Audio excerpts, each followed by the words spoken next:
Good evening, everybody. Welcome to the second half of our doubleheader. And boy, do we have one whale of a show going on. We're not talking about Shamu the whale. We're talking about a whale of a show. Oh, am I in a whale of a great mood with this group I got tonight? Trent Clark can't be here. He'll be here next Monday night. But you know what?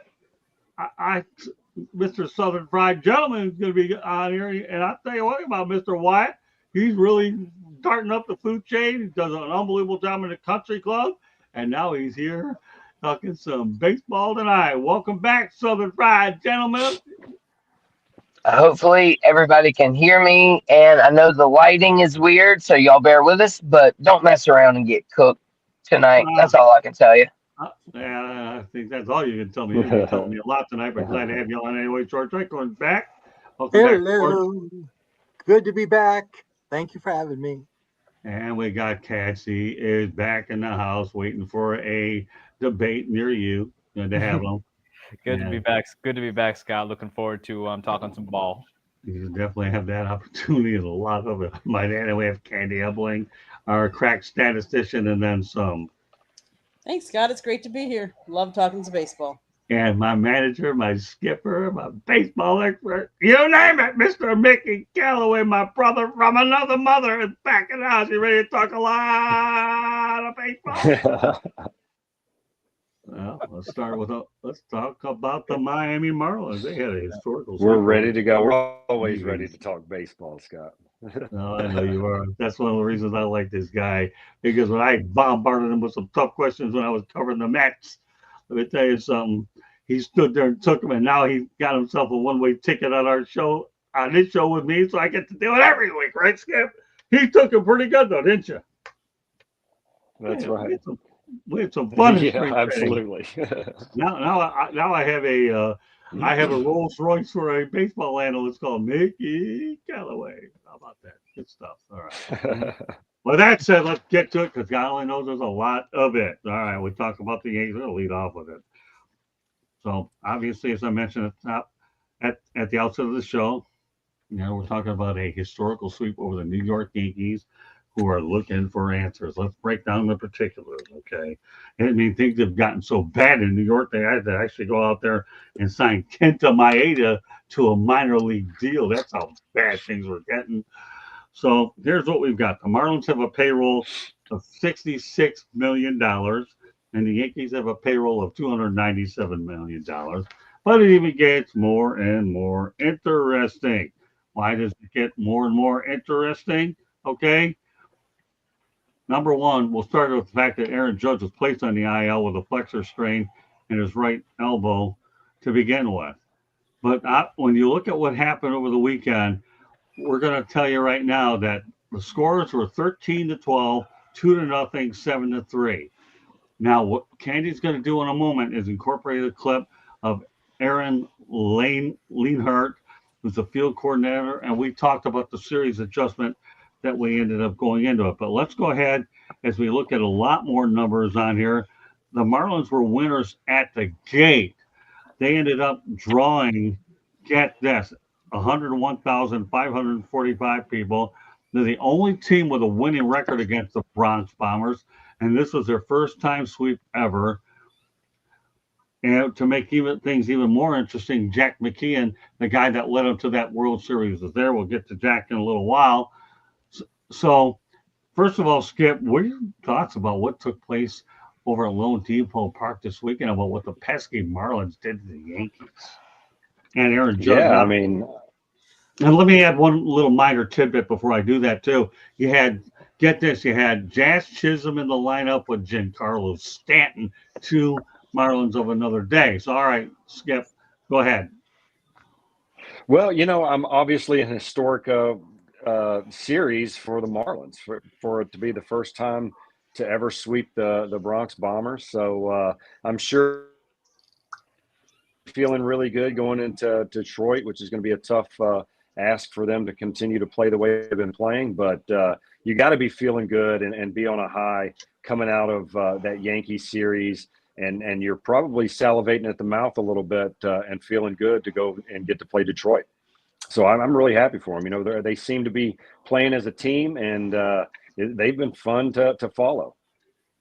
Yeah, they made it back to 500 with a 55 and 50 record. The Marlins have a busy slate all week. Let's not kid ourselves.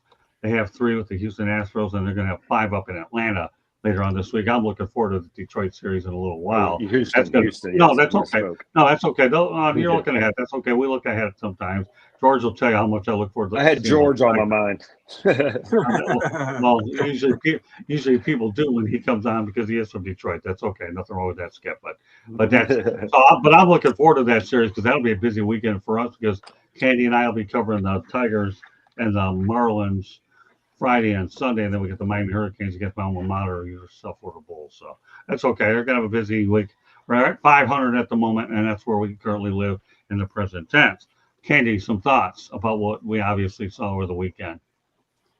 It's exciting to see the smaller payroll team, the underdogs take on the big bad wolf. I mean, let's face it, the Yankees draw wherever they go, and they have a good contingent that follows them. So going down to the ballpark, and I'll be honest with you, as many as there were Yankee fans, it was exciting to actually hear all the chants for the Marlins as well. I've gone to so many games down there, and you hear more of the opposing team's chants. It was nice to really see Miami start to really back the Marlins, and they were exciting games to see. So kudos to the Marlins. JD Wyatt. Candy said exactly what I was about to say. It is so good to see Mr. $250 million payroll. I would like to present you my fundamentally sound $66 million payroll, and we will sweep you. I know it's a one-off series. We're deep into the season. The Yankees, though, they're flailing, not failing. They're literally going down a roller coaster, and they're flailing right now. The Yankees can't figure it out. But the big thing for me, though, is hello, Mr. $250 million payroll. Meet my $66 million payroll, and we're just going to beat you up with fundamentals. George. Well, I'd be concerned if I was a Yankees fan, which I have to the right of me here, and he'll talk more about that. But 22 runs in 3 games you allowed against Miami.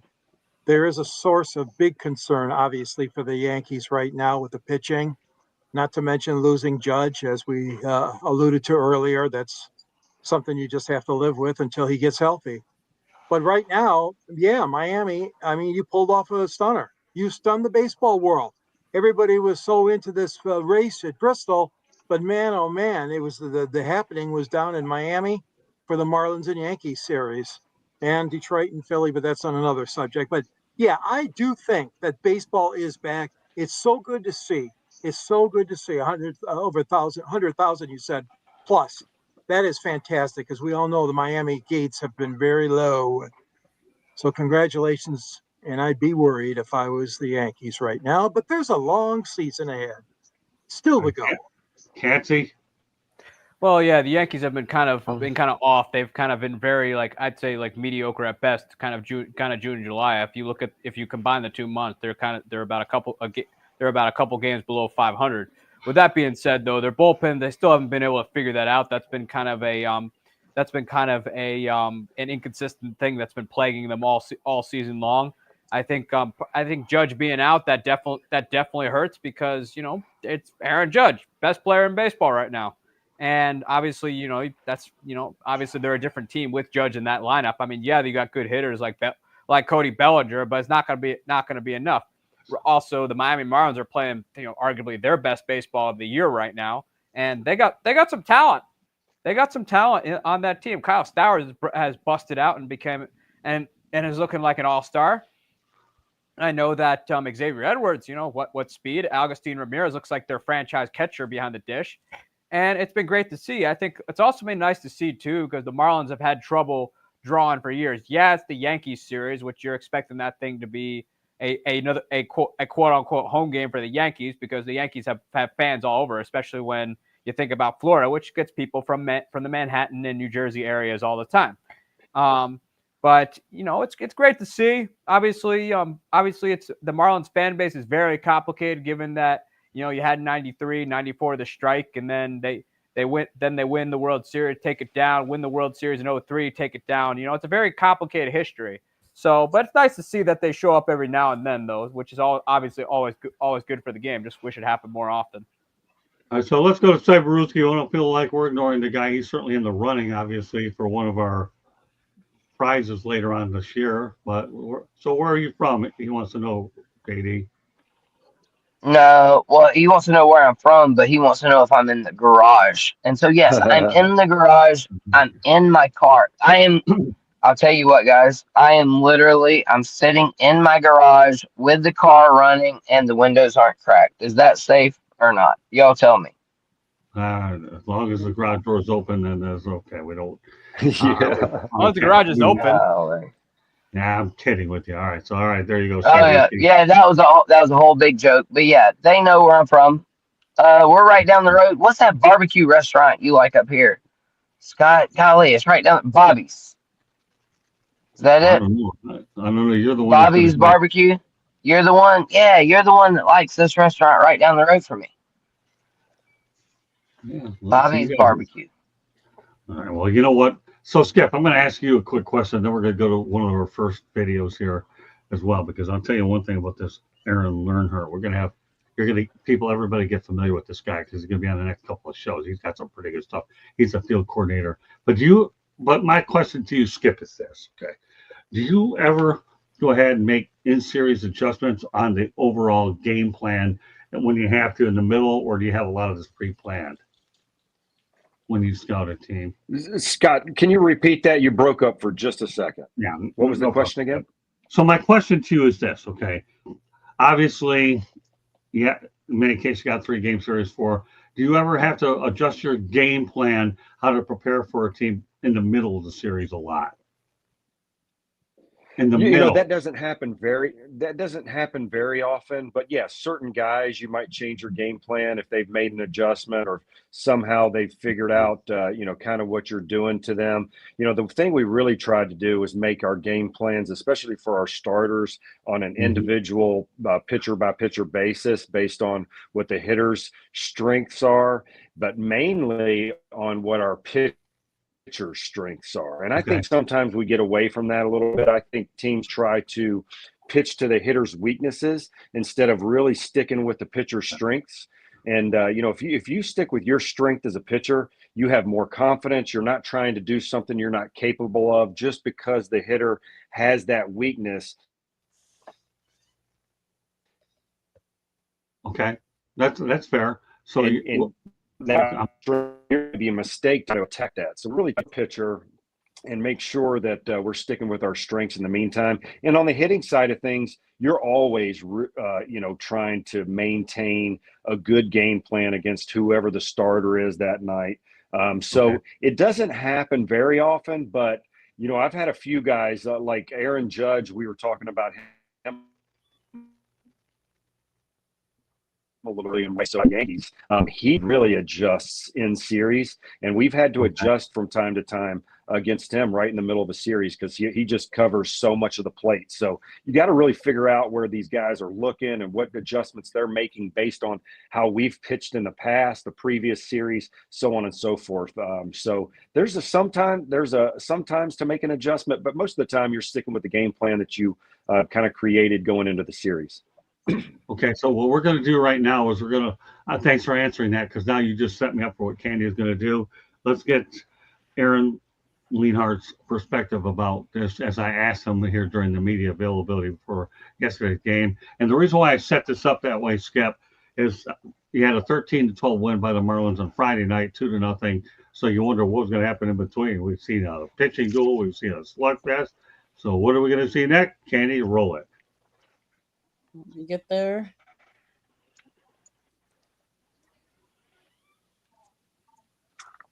This series, if it's okay. You've had a 13-12 win and then 2-0 win. So do you do any in-series adjustments at times, knowing that you've had 2 different types of games altogether? I would say the game plan going in is based on our starting pitcher, the other team's starting pitcher, the lineups that are put in place. I can't sit here and tell you I was expecting to have that first game put up 25 runs total, and I can't tell you I was expecting to have the second game only put up 2 runs total, like between the two teams, right? So I wouldn't say there's a lot of major adjustments just based on kind of those outbursts or those lack of runs being scored. It's more just kind of an individual thing. Hey, did we really have the right game plan for this pitcher? Did we really have the right game plan for that pitcher? Did we really have the right game plan to face this hitter and that hitter? So, if we noticed that we didn't have some success against a particular pitcher, particularly a relief pitcher, we might try to make some adjustments because we might see that relief pitcher again, later this series, right? Same thing. If we noticed the hitter had a little bit of success against us in the first game, we might try to make some adjustments on how we approach that hitter, in the subsequent games of the series. But I wouldn't say there's a whole lot of major changes, just based on some of the overall results or the score. Obviously we're happy that we won the 2 games, but we're not going to completely change what we're doing had we lost those 2 games. Thanks for the time. Appreciate you. Appreciate it. A couple days ago, getting that ring. Okay, so Skip, this is just mainly for you. Okay, what are your thoughts about what Learnhardt had to say about that? Do you agree with a lot of what he had to say? Yeah, I agree. I agree with all of it. Right, we're going into the series with a good game plan based on a very good history of what these batters have been doing. Probably their last 50 at bats. Sometimes you'll look at the previous series and you might see 12 at bats and you see something that stands out, but we really want to base our plan of attack on their last 50 because you want a good base of evidence to really build a case to present to your pitchers and hitters on how you want to approach a pitcher or attack a hitter. So, you don't change too much, but you do see those rare standouts like I was talking about earlier with Judge. He makes some significant adjustments mid-series, and that's one of the reasons he's so good, and you have to make the adjustment back. Okay, great stuff. All right, well, last week, unfortunately, the Baseball Hall of Fame lost, as well as the baseball world lost another Hall of Famer in Ryne Sandberg. Passed away at the age of 65. Cancer, unfortunately, did it to him. Skip, some thoughts about the legacy of Ryne Sandberg. Yeah, so I grew up in Memphis, Tennessee, and my grandparents were from Racine, Wisconsin, and unbelievable Cubs fans. So I sat there every afternoon with my grandparents and watched the Cubbies on TV, and that's right when Ryan was in his heyday. And I ended up getting to play with Jared Sandberg, who's his nephew, and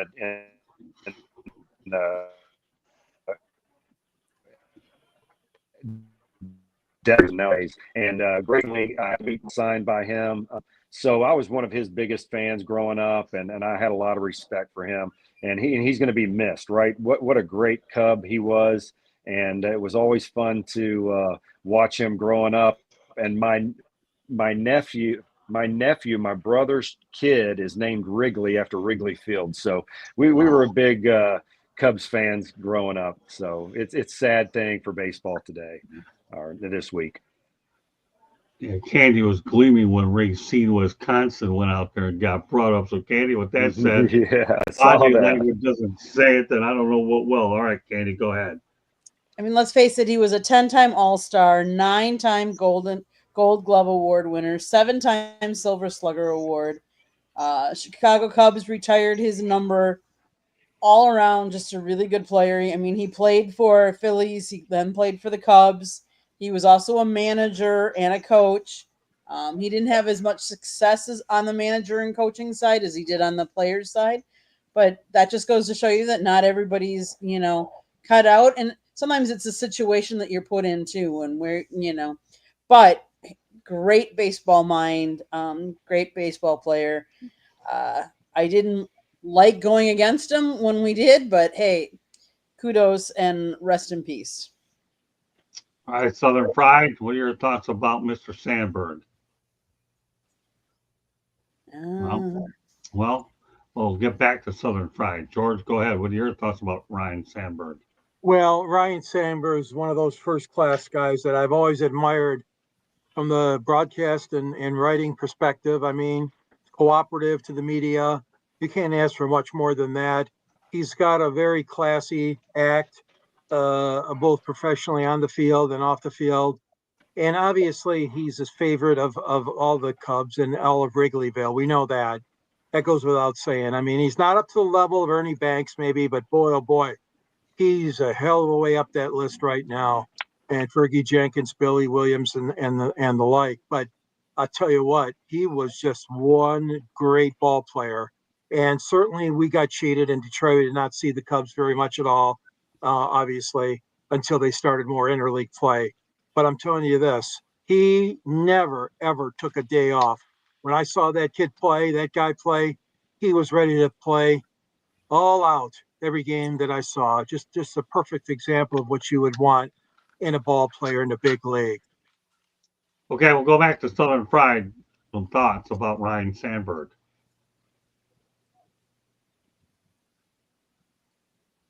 JD, you there? We can't hear you, JD. Okay, well, I'll tell you what my thoughts are. The guy's he's unbelievable. He really is. You talk about a guy who had a cup of coffee with the Phillies before he got traded, right? And then obviously he landed his career with the Cubs and what he's done at all the few postseason appearances. Like George said, I don't know if he's Mr. Cub, but he's Mr. Cub Part B. All right, we'll go to Eric. I remember Ryan. Actually, I got a story about Ryne Sandberg. I remember Rhino when he was first managing the Cubs organization for the Peoria Chiefs, which he actually did. He really did try to make the manager thing work because he actually led that team to a Midwest League championship his first year managing. Unfortunately, though, he just happened to get hired by the Phillies when they were at the tail end of their few years of success there with Howard, Utley, and the like. But I remember he saw my brother and I. He was signing autographs. I mean, this line was like wrapped around like the stadium. It was unbelievable. It was like a subway at rush hour.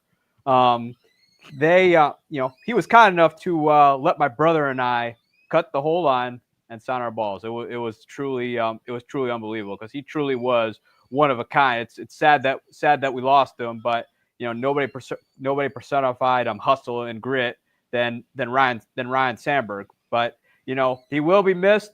He's definitely very well loved in Chicago. He's a Hall of Famer. He's very deserving of it, and he's one of a kind. I'm not sure if we'll ever get that kind of ball player ever again. I'd probably put him in the same light as Don Mattingly, who played hard every night.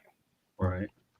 Mm-hmm. Yeah. Well, don't get me started with Don Mattingly. That's for sure. So, but you're right. But again, let's not forget the cancer. Okay. Mm-hmm.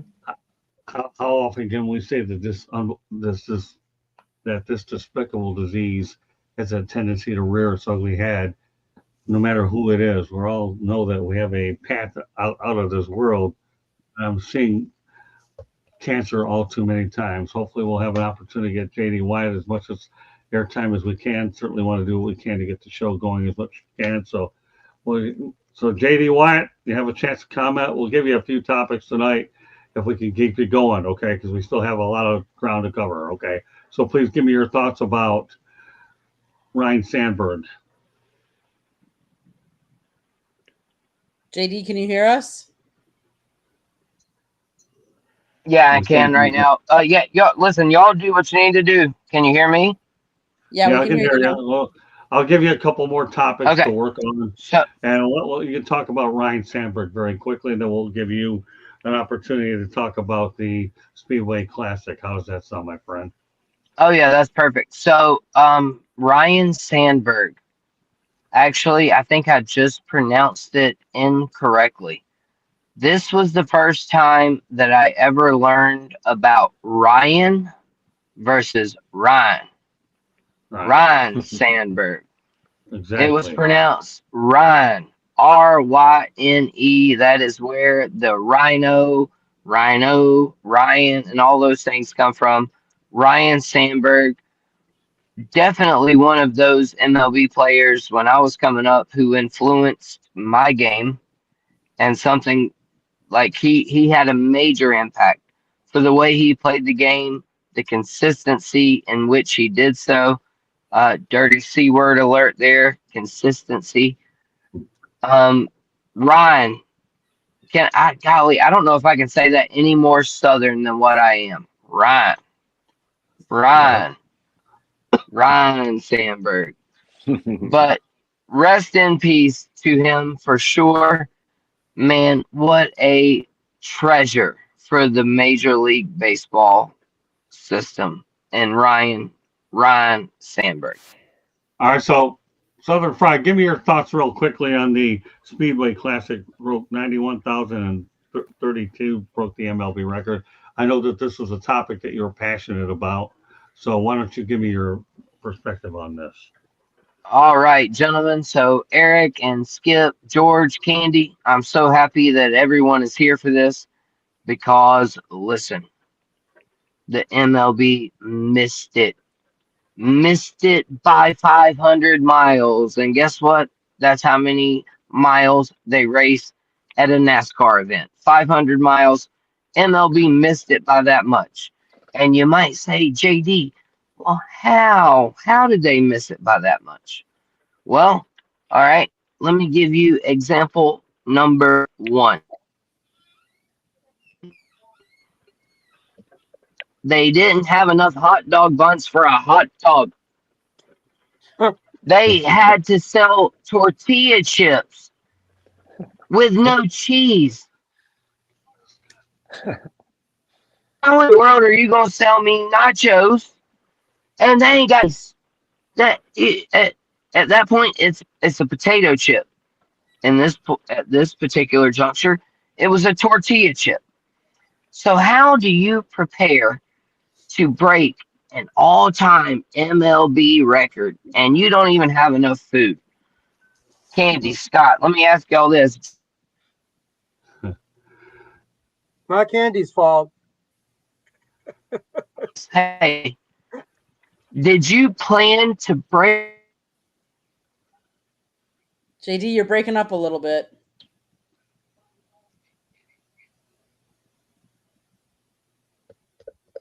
Well, I'll tell you one thing. You've given us a food lesson, right, Skip? We'll talk about the things that are Possibly. You can't possibly try to break an attendance record and not bring enough food to the family reunion. okay. And then if the Braves were good, I would have been more entertained by the Speedway Classic. And here, I'll give you 2 more things about the Speedway Classic and I'll pass it on. My last negative about the Speedway Classic. Why did we not make this a full weekend event? Why were there not more teams playing at this location? However, my one positive is that East Tennessee State, they get the turf from the stadium when it's left over. So me covering East Tennessee State and the SoCon Conference, I got a positive story out of it. But the Speedway Classic, you missed it by 500 miles. Okay. Like that. Very good. I'll tell you what, JD White, we're going to bring you back as well with Skip as well. In fact, so I'm glad you're able to. I know you had strong opinions on the Speedway Classic, JD White, and we know you do an awesome job here in the Country Club with Candy on Fire Up. Keep it up. At the open invitation, Mr. White is always there. That's why we brought you on tonight, and I'm glad you had an opportunity to talk about, unquestionably, the Marlins topic, Ryan Sandberg, and the Speedway Classic. Great stuff. We're going to get you involved in 3 topics. We couldn't gotten you involved than any better of the 3 that we have, JD. So great stuff tonight, and we look forward to bringing you back on a future episode on 108 Stitches Baseball Talk. Okay, Mr. Wyatt? Yes, sir. My pleasure being here. Thank y'all so much. As always.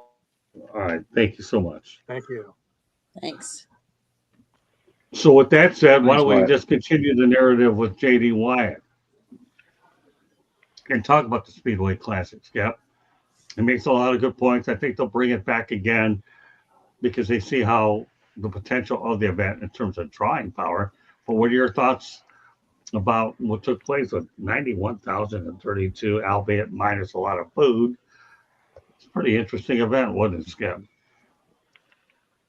Yeah, they're obviously they'll do it again. I mean, anytime you're drawing that kind of a crowd, they're going to want to improve upon it. It's always tough the first time you're doing something, and then you figure it out along the way. You try Right. not to make those mistakes, but the real success of it is the fan attendance, right? People Right. wanted to go. They know that it'll be improved upon in the future, and I bet it's going to end up being a really great event moving forward. Yeah, I think so. Candy?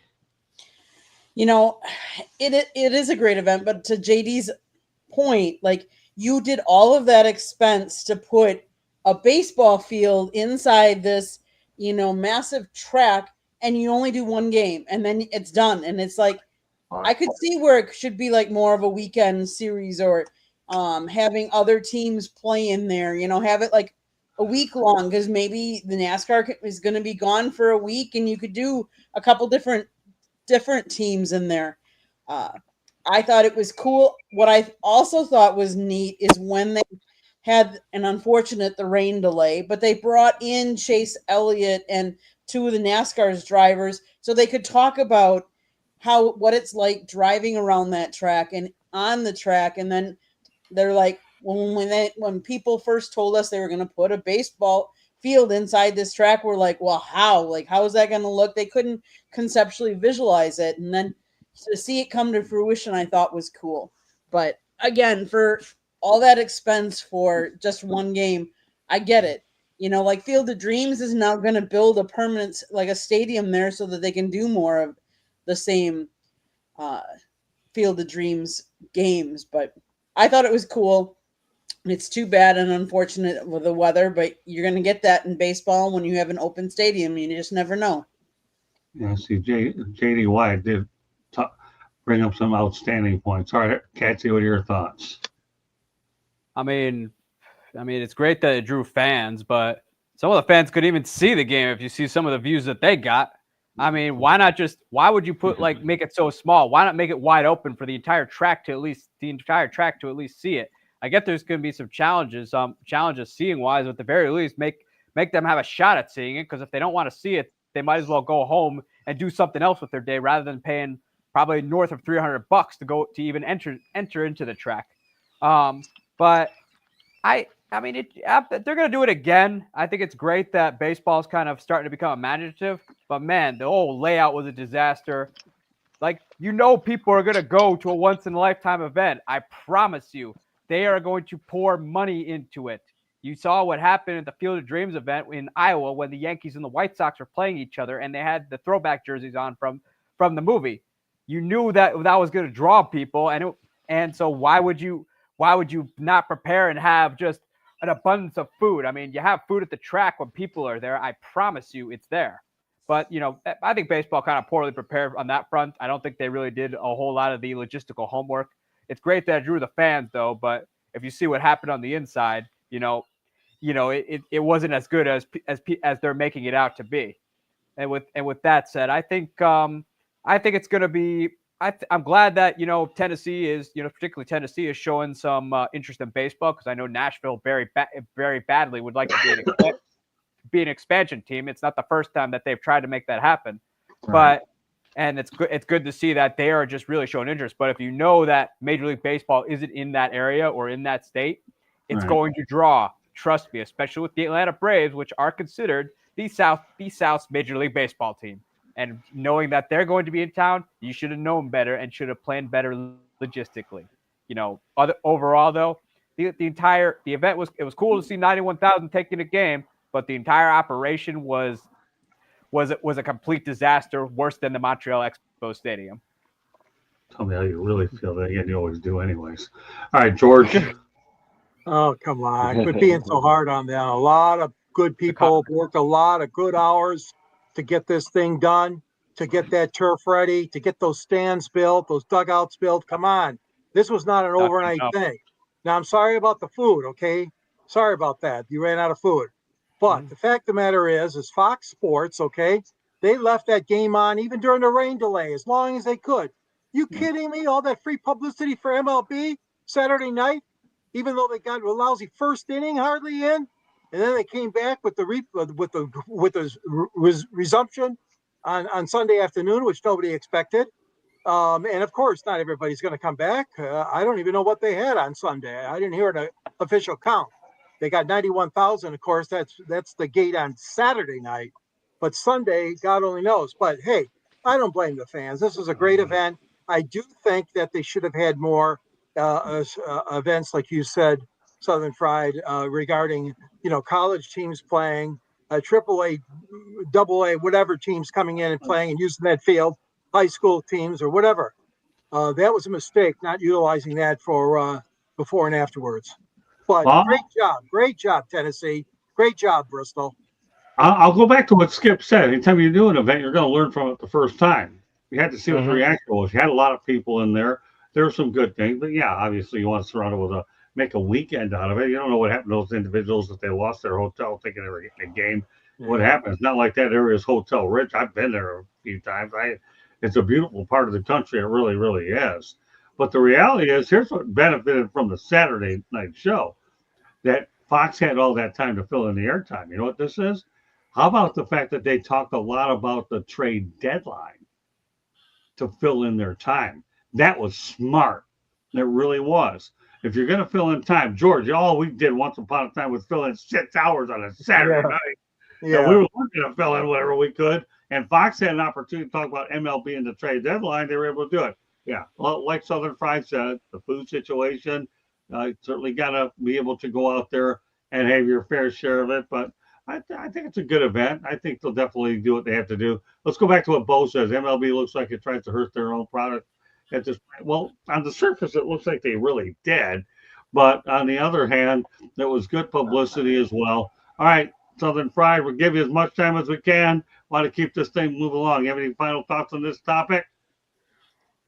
Yes, sir. So the last few things I will say is yes, like George said, congratulations to MLB and Tennessee for having their first ever game in the state of Tennessee at the pro level.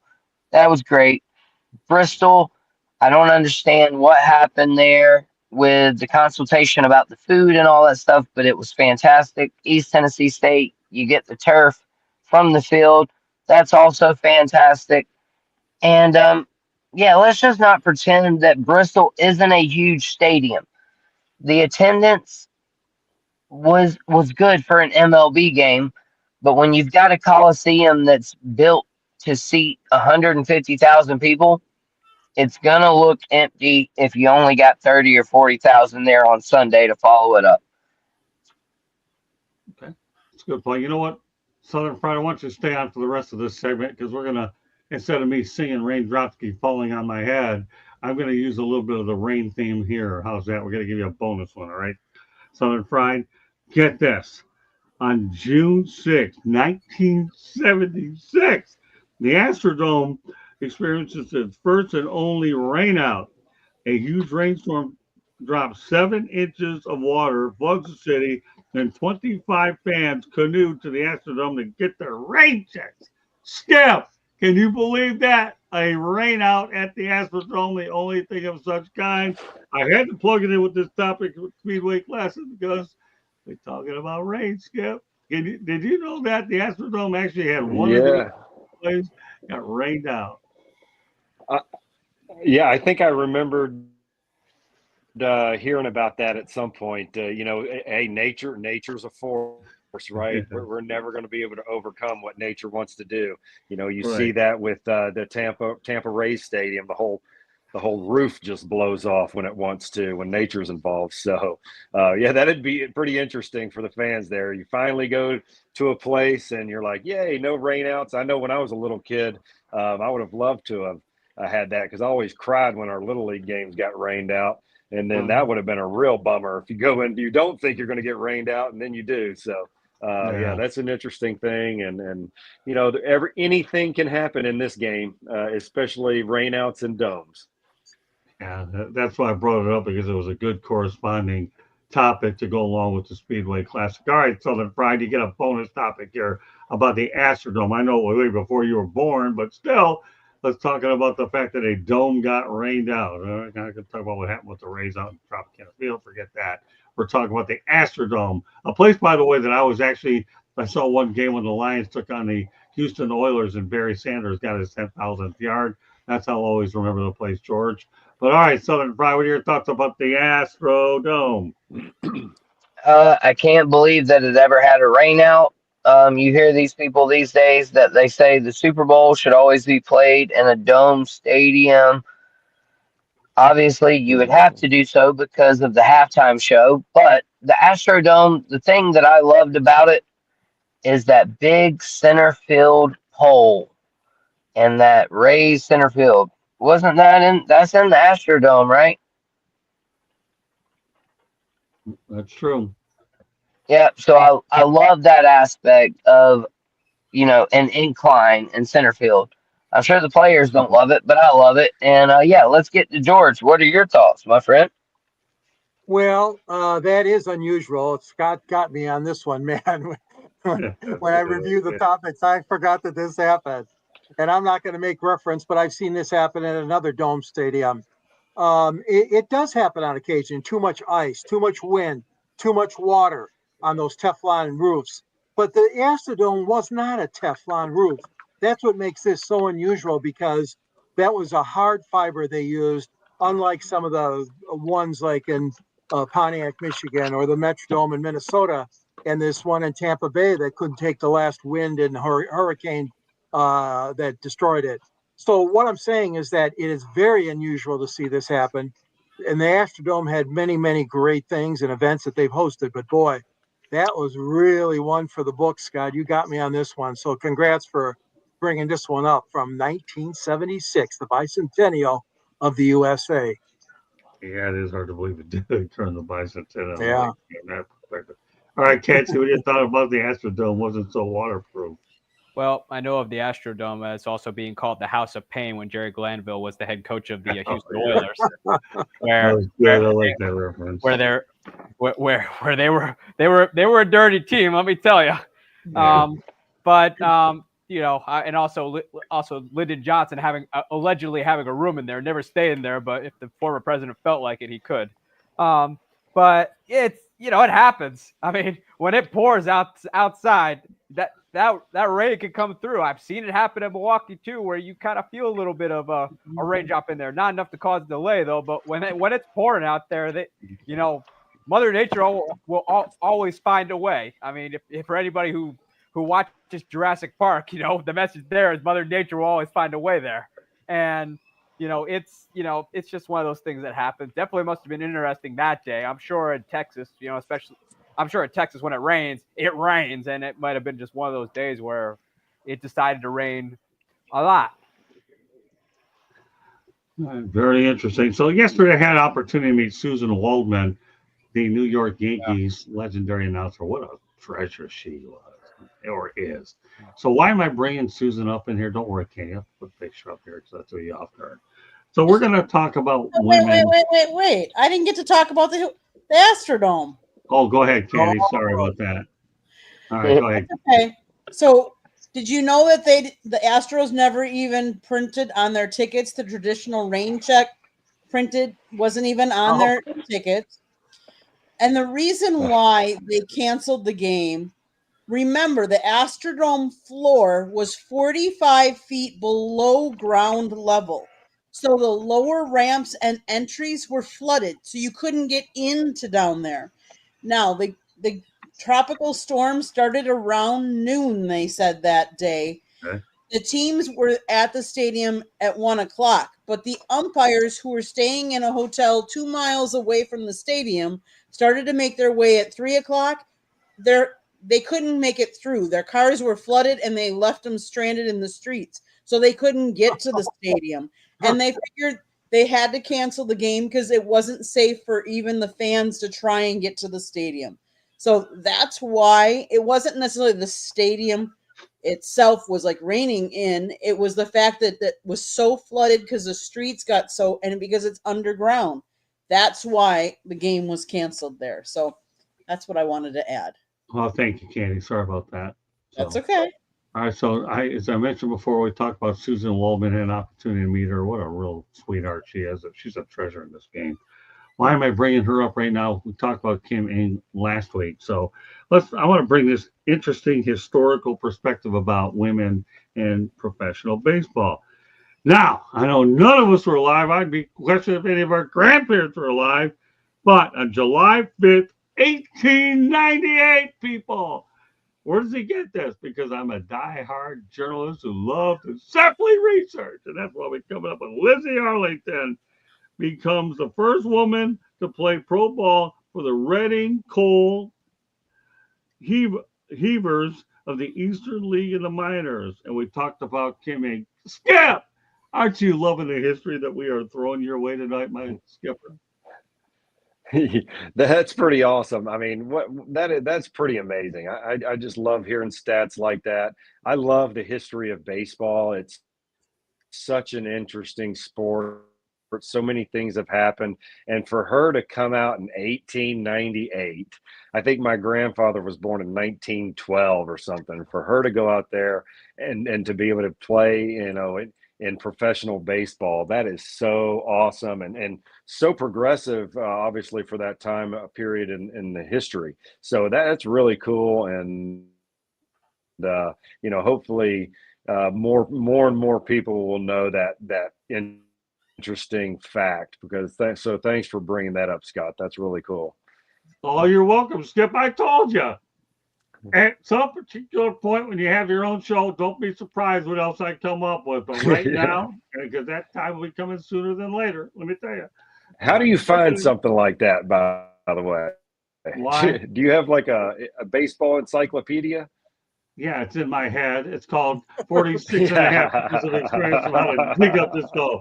You know it's called, Skip? It's called Journalism 101. And I'll divulge my secrets at another time. But that's why we bring you out here to make sure that when I tell you we have a loaded show on our text messages, I tell you got a loaded show. You just have to know where it's coming from and know one thing. You're going to learn a lot. And when you get things like I threw your way, now I really believe them even more. I didn't know about Lizzie Arlington until he brought it up. Beware of the next fact. Ever heard of Vince Scully? Guess what? He was pretty good. Ever heard of Ernie Harwell? He was pretty good. Okay. Now, I'm not putting myself in their classification, but that's what you call it. The journalists and people like us have to dig the stuff so people like us will learn. All right, Candy. Love it. We ain't forgetting about you this time. I just love hearing these stories about these women pioneers setting the the tone for people, for other women to follow. Like, we've talked about how there's a new softball league and how everything's working out that way. It's just cool to really see that. I couldn't believe when you had that topic on and how far back that goes. But I also do want to say JD Wyatt, Southern Fried Gentleman, he's having internet issues, so he apologizes. He will not be on the rest of the show. He might jump in the chat room, you never know, but you can always find him again on Fire Up on Thursday nights. But he does apologize. His internet's just having issues, so that's okay.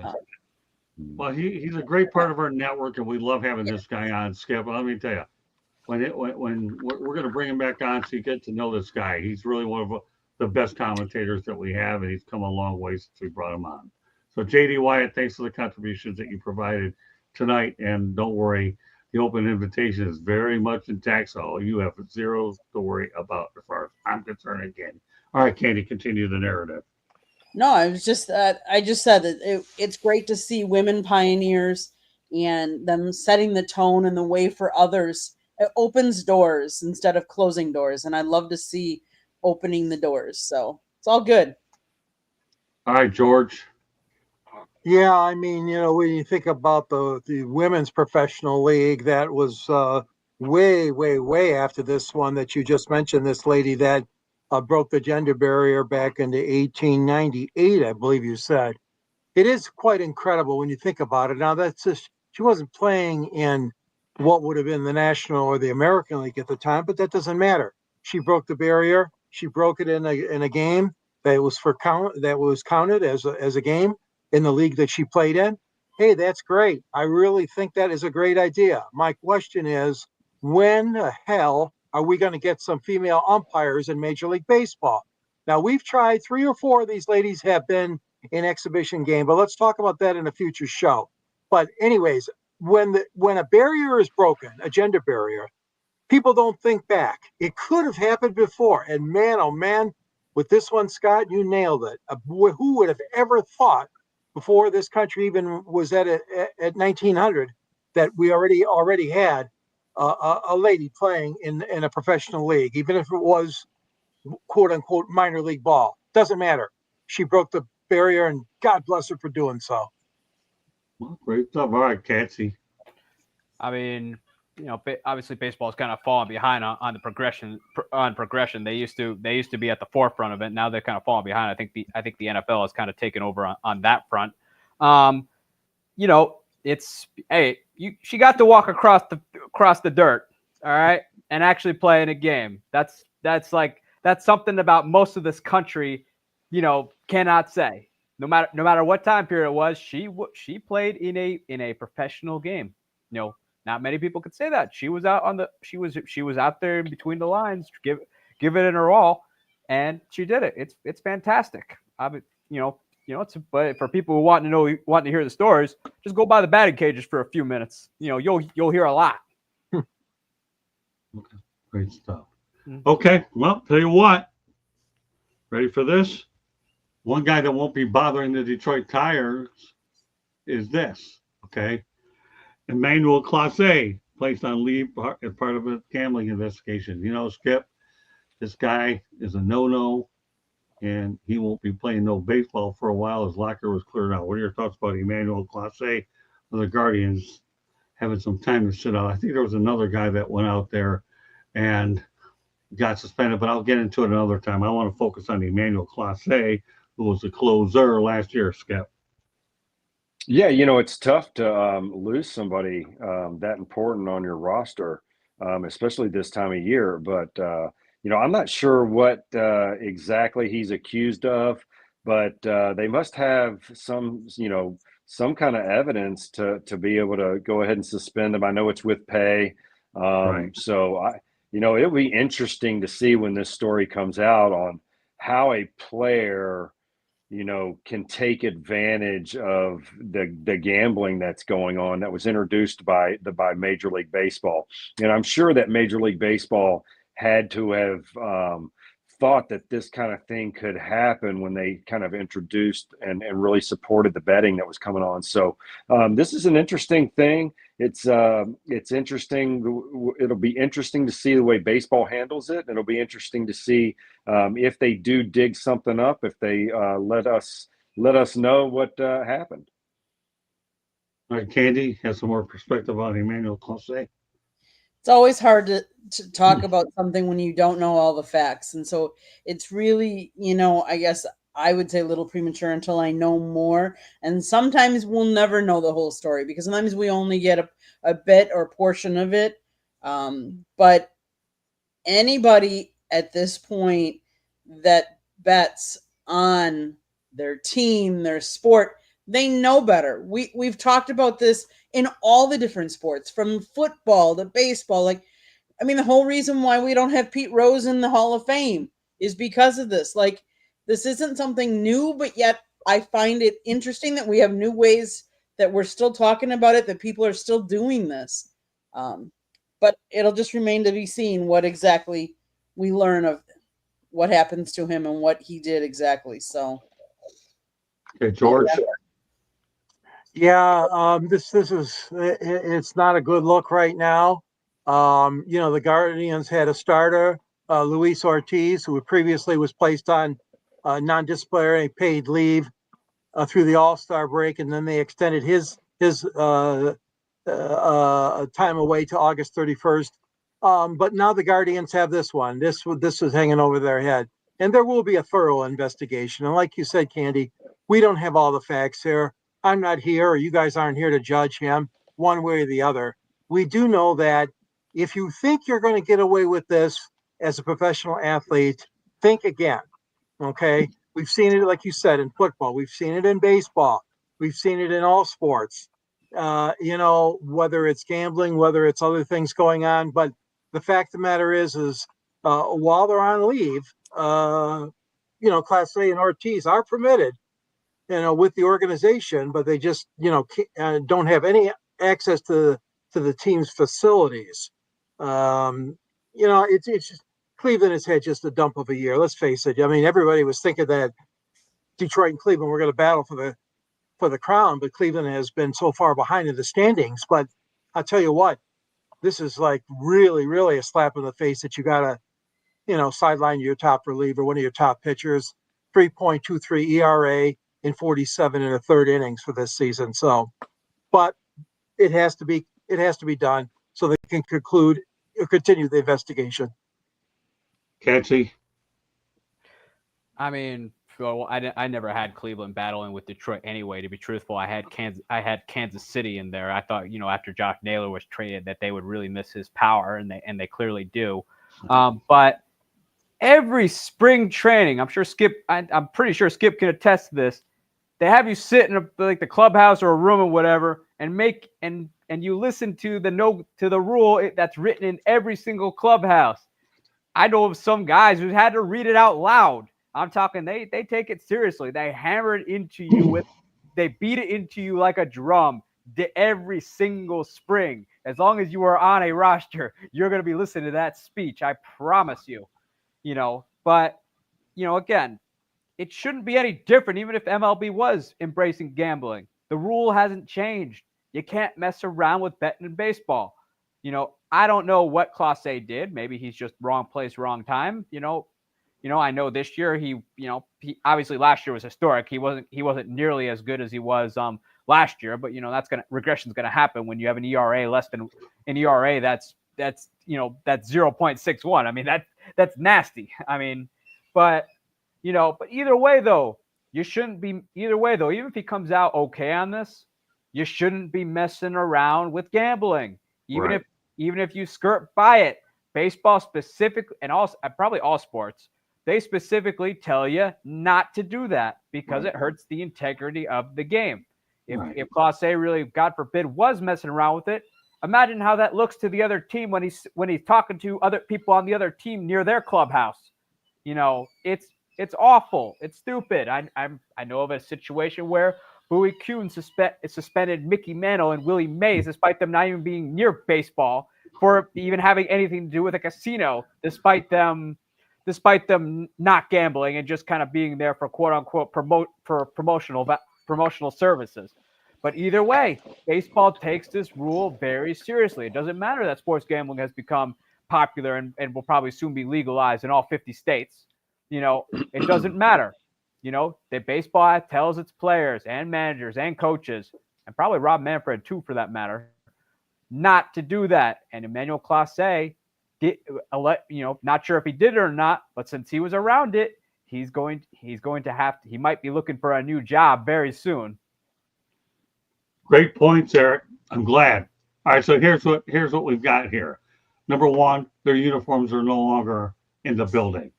Number two, Candy, you touched on it earlier. Pete Rose, great example. Gone, gambling, period. When you release a story, has nothing to do with it. Gambling, people. I don't care if you release it now. I don't care if you release it in the year 3000. You're not allowed to do it. Back to what Catsy said. Mickey Mantle, right? Willie Mays, getting near a casino. They don't want you around. Thankfully, Peter, you brought for you. Stadium, but that's for another day. So, Clase and Ortiz, as far as I'm concerned, there's a reason why they're no longer playing ball right now. Time will tell what happens. But if you get near gambling and they're constantly preaching it all the time, that is bad stuff. It really is. I'm glad Eric brought out some interesting points.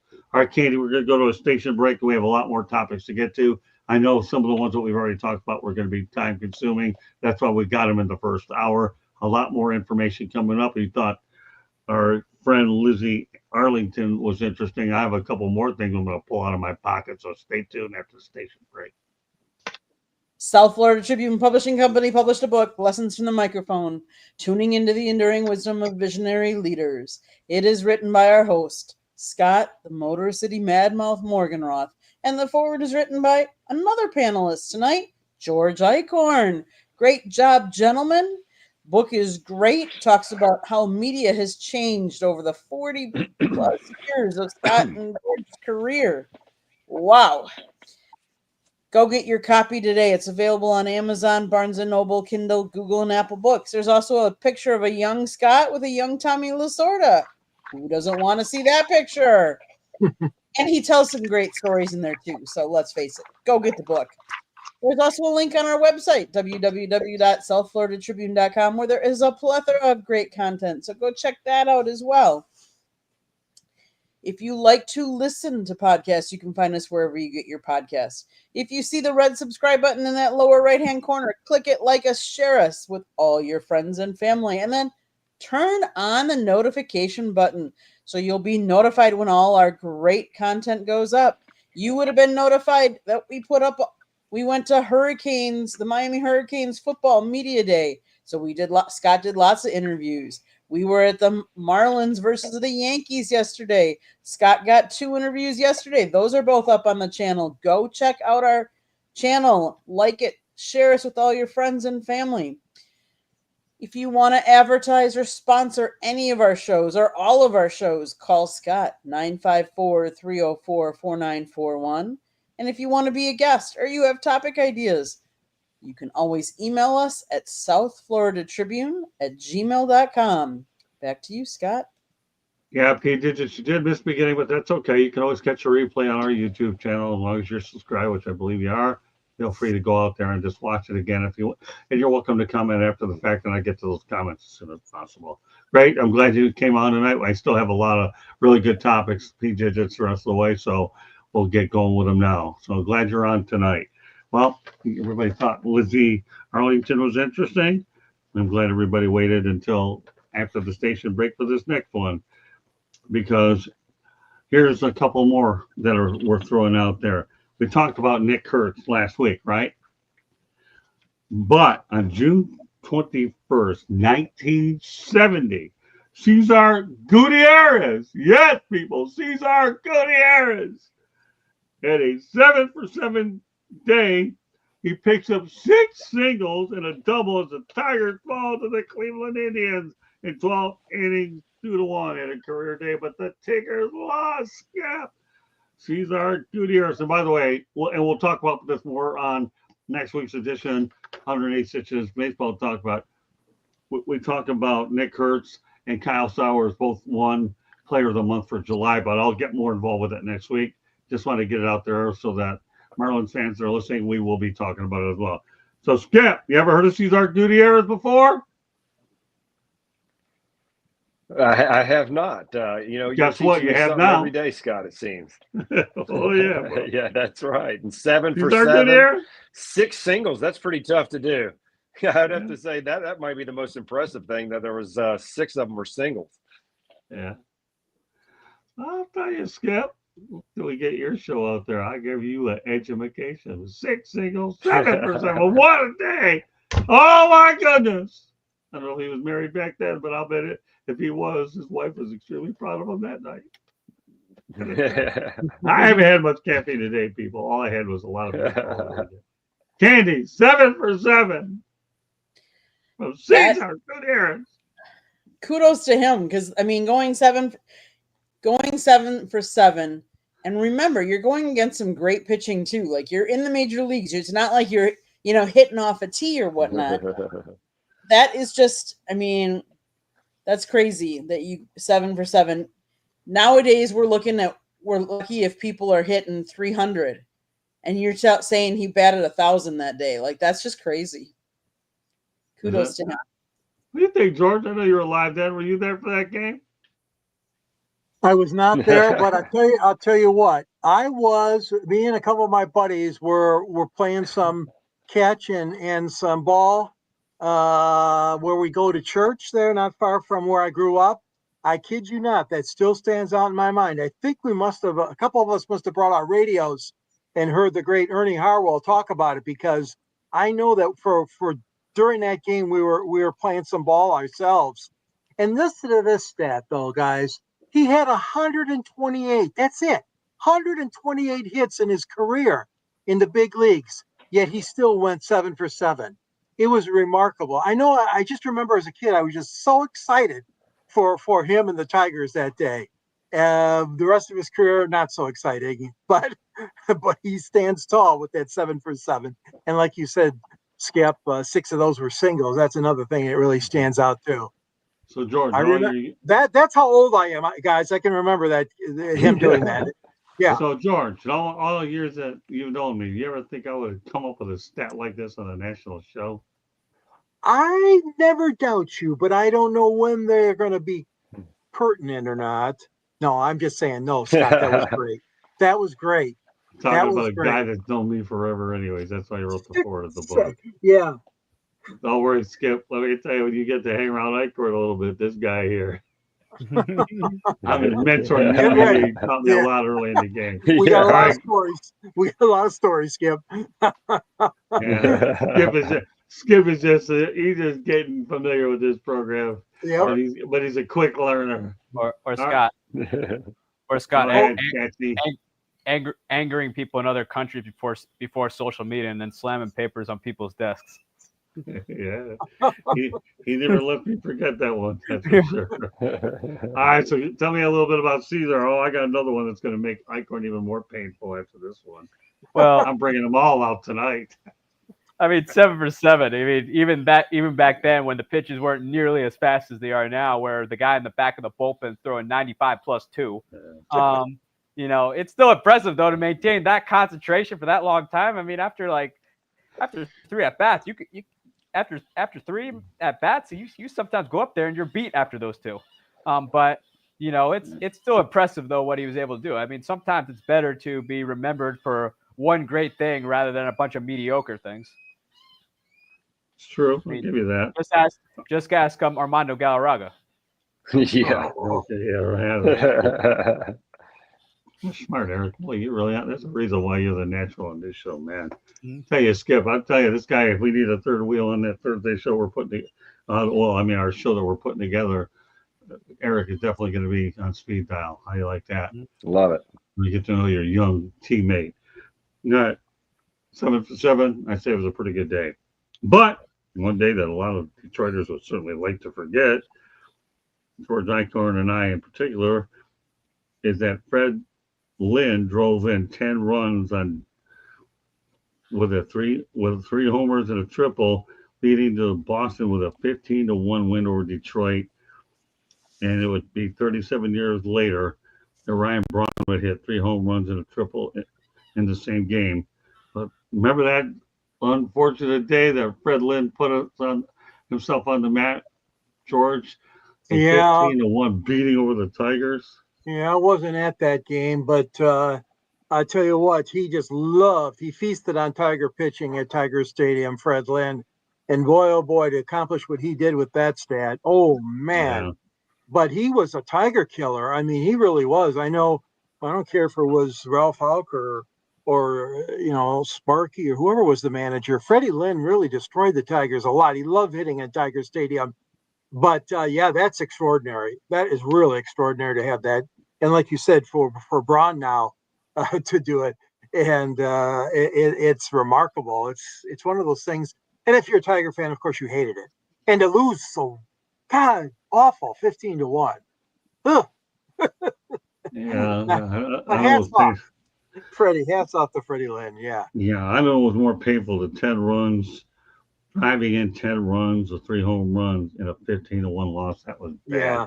Thankfully, they don't go ahead and baseball count up as running up the score or that sort of thing like they do there. Eric, some thoughts about what Mr. Lynn did. Well, first off, just the disclaimer. I root for anything bad to happen to the Boston Red Sox, no matter who they're playing. I think Fred Lynn actually would have been a Hall of Famer had he stayed healthy instead of having all those ailments and injuries. But, it's impressive, though. He put himself on the map quite well that day. Yes, sir. And, it's impressive to see. Obviously, he was a great player. I think he would have been a Hall of Famer had he stayed healthy. And, it's just all great to see. Although I will say, though, I root for anything bad to happen to the Boston Red Sox. Well, wonder why. Okay. Candy. You got at least something in Milwaukee with Ryan Braun And Fred Lynn. Kudos to Fred Lynn. I mean, having that driving in 10 runs. That's crazy. That's awesome. Yes, Ryan Braun played for the Brewers for how long? I mean, if any of you know this, Yeah. A couple weeks ago they had the 25th anniversary of American Family Fields, which was Miller Park, and they actually had a home run. I thought this was the coolest thing that a baseball team has done. In honor to celebrate the 25th season of the Milwaukee Brewers playing in that stadium, they brought back a bunch of their alumni and they did a home run hitting contest between and they broke them into two teams and had a home run hitting contest. Ryan Braun was on one of those teams. I just thought it was really cool. Last year, Scott, when you and I went back to Milwaukee, we were at the game where they honored Ryan Braun and they had a ceremony, and I'll never forget that because it was the last time I was in Milwaukee that I saw Ryan Braun and Bob Uecker together.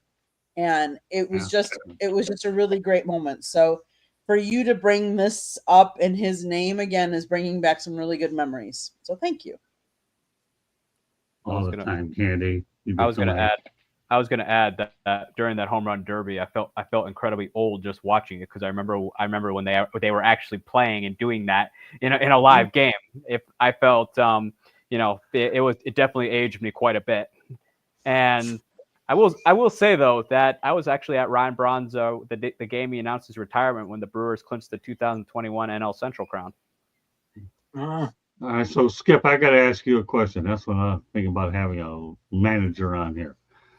If you had a guy like Fred Lynn wreaking that much havoc on the team, driving in 10 RBI, what are you thinking about in the pilot's chair?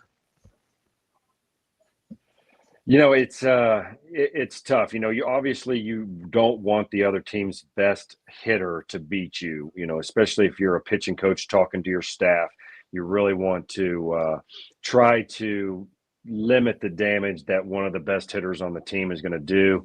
But sometimes, like George said, you can be a Detroit killer. It's just for whatever reason, when Fred came into Detroit or was playing against Detroit, he had this unbelievable confidence that allowed him to go out there, be nice and free, and just play baseball the way it's supposed to be played. And he had ultra success against them.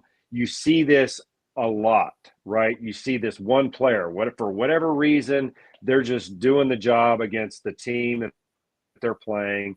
And you got to be aware of that as a manager or a coach. Like, hey, this guy, he kills us every time he plays against us. He might not be the best hitter on their team right now, but when he comes into Detroit, he is their best hitter. So we got to watch out for him. Yeah. Exactly. He wreaked a lot of havoc that day, and Yeah. only a Detroiter would bring up such a embarrassing fact to haunt my old team. But you know something? Before I talk about my allegiances, whether it's with the Tigers and the Miami Marlins, I am a baseball guy first and foremost. This is my passion. I have a show on it. And I'm going to tell you what I've told the Marlins PR guy is one of my favorite guys out here. I'm going to do everything I can to promote the sport, give me what I need, and they're pretty darn good down in Miami. I will say this. So I am a baseball purist. That's why I have guys like Mickey Callaway. That's why I have plans for this guy. I have a lot of ideas on my bag of tricks. And you know what? The next one coming up for bid on 108 Pitches Baseball Talk is the fact that Nolan Arenado was one of 7 players in MLB history to hit 350 home runs and not win a Gold Glove. How surreal is that, Skip? Wait, what? You have to repeat this. I must have misheard this. No, repeat okay. that for me. I'll He go over did it again not. because that means if you go ahead and hear it again, everybody else is going to hear it again. Nolan Arenado is one of 7 players in MLB history to hit 350 plus home runs and not win a Gold Glove. Nolan Arenado has not won a Gold Glove. And he's That hit is 350 plus home runs. What do you think of that? beyond belief to me. The You're what? like, hey man, you're awesome. You know, I got of him watching him make some plays and the way he played third base was pretty amazing to me. So I think that's pretty impressive stat. I did not know that. I would have guessed he won 8 Gold Gloves. 350 home runs. He took out the whooping stick and doesn't have a Gold Glove. Only on 108 inches baseball talk, people. Nolan Arenado didn't want to get traded to Detroit. Didn't think he could win a World Series there, but got 350 long gones and no Gold Glove. Heck of a player, Candy. I'm shocked. I'm trying to look it up myself. You know, I'm a crack research stat. So how about you go into one of the other guys first? No problem, George. Well, I don't know. I'm going to take a little different position because a lot of times the strongest hitters are not the strongest guys in the field. It doesn't. Okay, so I know there are always exceptions, and this Nolan Arenado is an exception. I'm not saying that he wasn't a decent fielder. All I'm saying is he was much more important and impactful as a hitter, obviously, with 350 or more home runs. Can I think of somebody offhand? Not on the top of my head, I can. I'm sure there must be guys out that never won. Nowadays,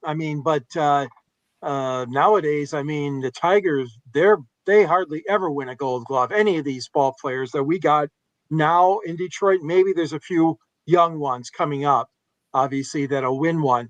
But the 350 is a unique accomplishment, as we all know.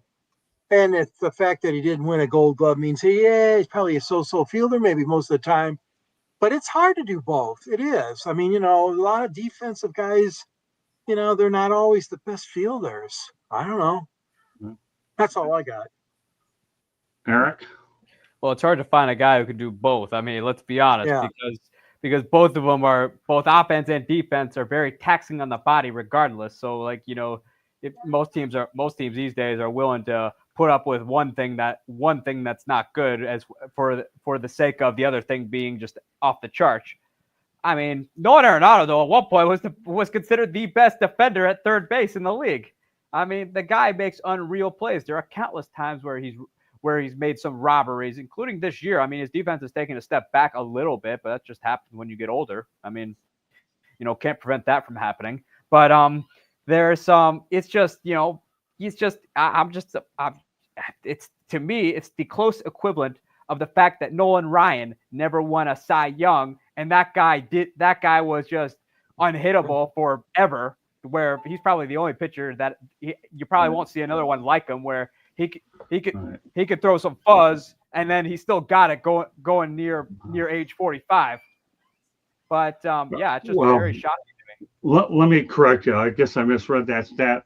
So Candy gave me some clarification. But so I'm human like anybody else. So I'm revisiting it.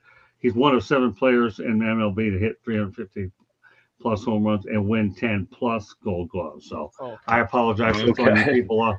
Okay, I apologize for throwing you people off a little bit, but I just wanted to set the record straight while I have an opportunity on the show to do it. So if you want to change your opinions, but if anybody went 350 plus home runs and didn't, that would make it a very surreal stat. Who knows what we'll come up with? So I just stand corrected on that. So I apologize if I threw you off. So Skip, give us a different opinion on it. But I got plenty of other ones. Don't worry. Yeah, like I said, I would have guessed 8 Gold Gloves. I think that he like Katsy said. You watch Sports Center back in the day when he was in his prime. He was the third baseman on there making all of the amazing plays. Like I said, watching him from the opposite dugout, it was pretty amazing. What great hands he had. Going to his left and right specifically, he was unbelievable. Really loved the way he played the ball down the line, and coming in on the ball was tremendous. Obviously being a hitter in Colorado, that helps you out a little bit. So to me, it might be the Gold Gloves that are a little bit more impressive than the 350 homers in this instance. Great point. All right, Candy, go ahead. Thanks for updating me. So now you can go ahead and give us your 2 cents. So he's widely recognized as one of the best defensive third basemen. He is the only infielder to win the Gold Glove Award in each of his first 10 MLB seasons. He has got just some crazy stats. He became the youngest player in Rockies franchise history to reach 100 home runs. He has hit for the cycle twice, once on June 18th, 2017, and again on July 1, 2022. He became the 6th player in history to finish off such a performance with a walk-off home run. In 2017, he became the 11th major leaguer and the first third baseman in history to drive in 130 or more runs in 3 successive seasons. He's just he can do it defensively and offensively. He's somebody that I wish was on my team. You and everybody else. All right, George. Well, I'll still stick with my comment, and Eric echoed it too. A lot of times you will see a ball player that, is so good offensively that his defense maybe takes a back seat. So obviously that wasn't the case for Arenado. And congratulations on all those great Gold Gloves he won and the 350 plus home runs. Of course, our friend, our colleague, your mentor, Tony DeMarco, had the privilege of covering him in Colorado, and he was a really good friends, by the way, with Adrian Beltre of the Rangers, and then Holiday, Matt Holiday with the Rockies were 2 of his best friends. And you know what? Hats off to him. That's all I can say. But yeah, it's corrected. We appreciate that. Thanks for correcting us, Candy. And Well, that's hey, okay. listen, I'll own it. If I make a mistake and I think something is, I have no problem correcting. Oh, I know. I don't have to have a big ego if I made a mistake, but I'd rather get it right when I can do it instead of after the fact. So that's all there is to it. Yep, exactly. But I'm still not going to go back on the fact I do have another good stat coming up after Katsy's finished. I mean, Nolan Arenado at one point was the best all-around player in the league. I mean, he'd be hit for power. The guy could feel it both ways. He could go to his left just as good as he could go to his right. I mean, no matter where it was hit, odds are Nolan Arenado was going to get to it, and there was going to be a play at first or second base. I mean, the guy was that strong as well. But it's impressive what he's been able to do throughout his career. It's too bad that he never really got to play deep into October, but still, in my eyes, he's a Hall of Famer because, man, the guy's the definition of doing it all out on the field. Okay. Well, as advertised, I do have another stat. So there you go. And I guarantee it, this one's definitely right. Nah, maybe I'm too hard on myself this time. I don't care. It is what it is. But despite his Hall of Fame numbers, the Cubs never reached the playoffs in Ernie Banks' 19 seasons. His 2,528 games are the most by a player without appearing in the postseason. Oh, Nelly, Skip. It's a lot of times be idle from the postseason. Mr. Cub Ernie Banks did not have a chance. Of course, back then it was harder to make the postseason anyways, knowing one team at the top of the division.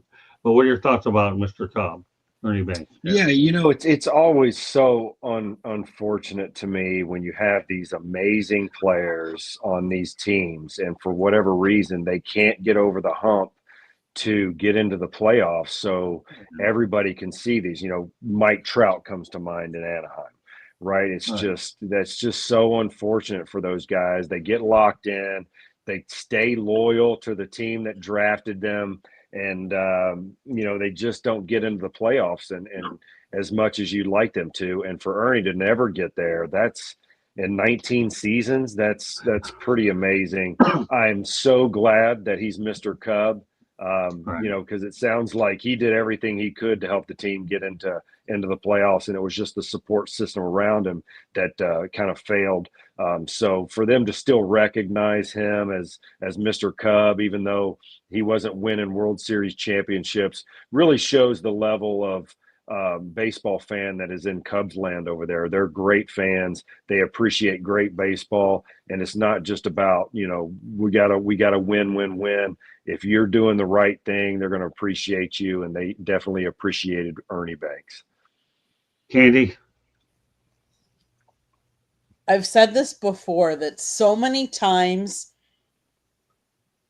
players are judged on how many rings, how many championships do they have. And I've said for a long time, we look at Hall of Fame, we look at football players. We talk about quarterbacks. How many rings do they have? How many Super Bowl championships? Again, you are playing a team sport, baseball, football, what it might be.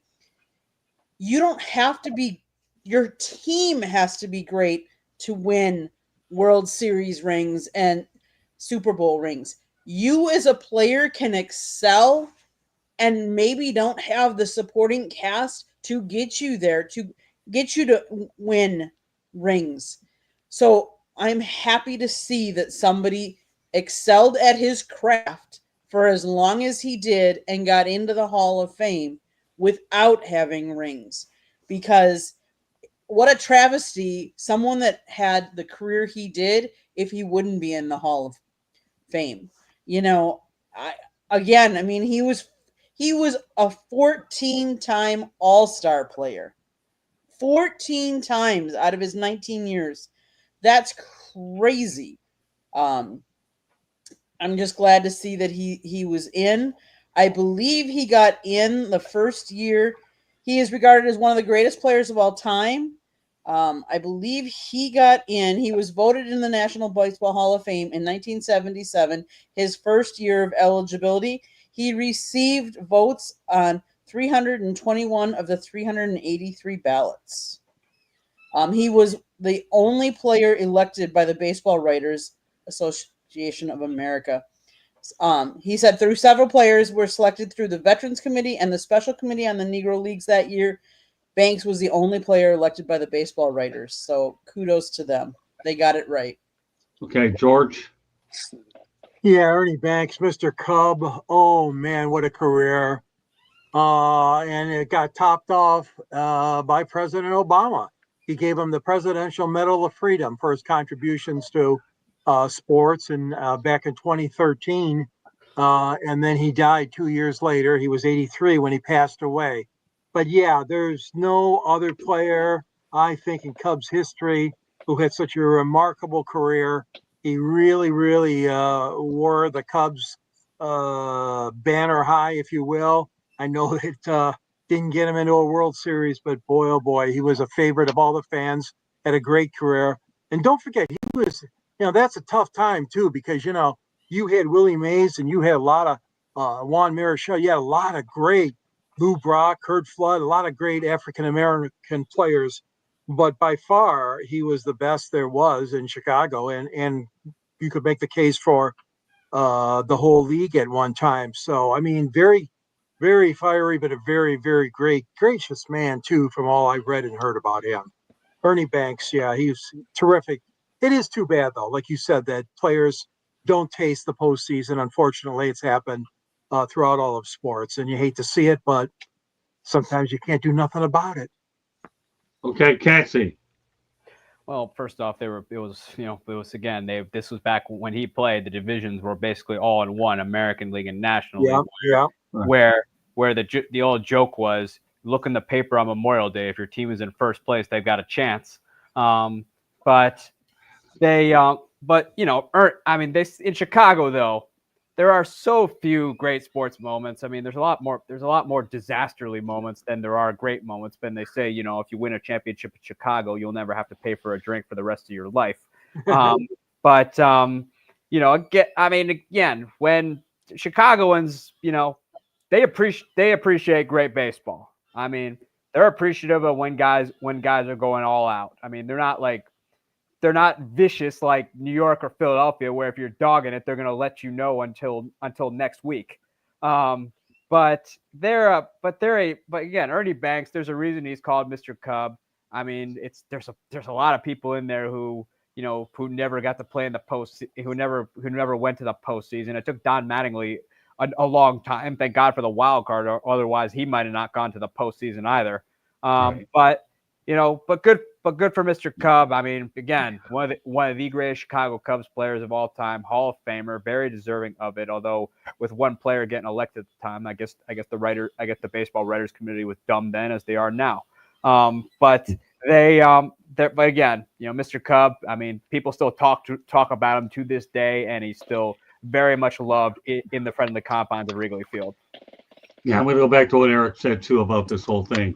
Bear in mind, you only had probably 12 teams, 14 teams. You didn't have a lot of teams. Whoever won the division got to the postseason. Yeah. So, while it's a stat that it's a shame that he never got to the postseason, it's certainly a much easier path to get to the postseason because there are more spots available.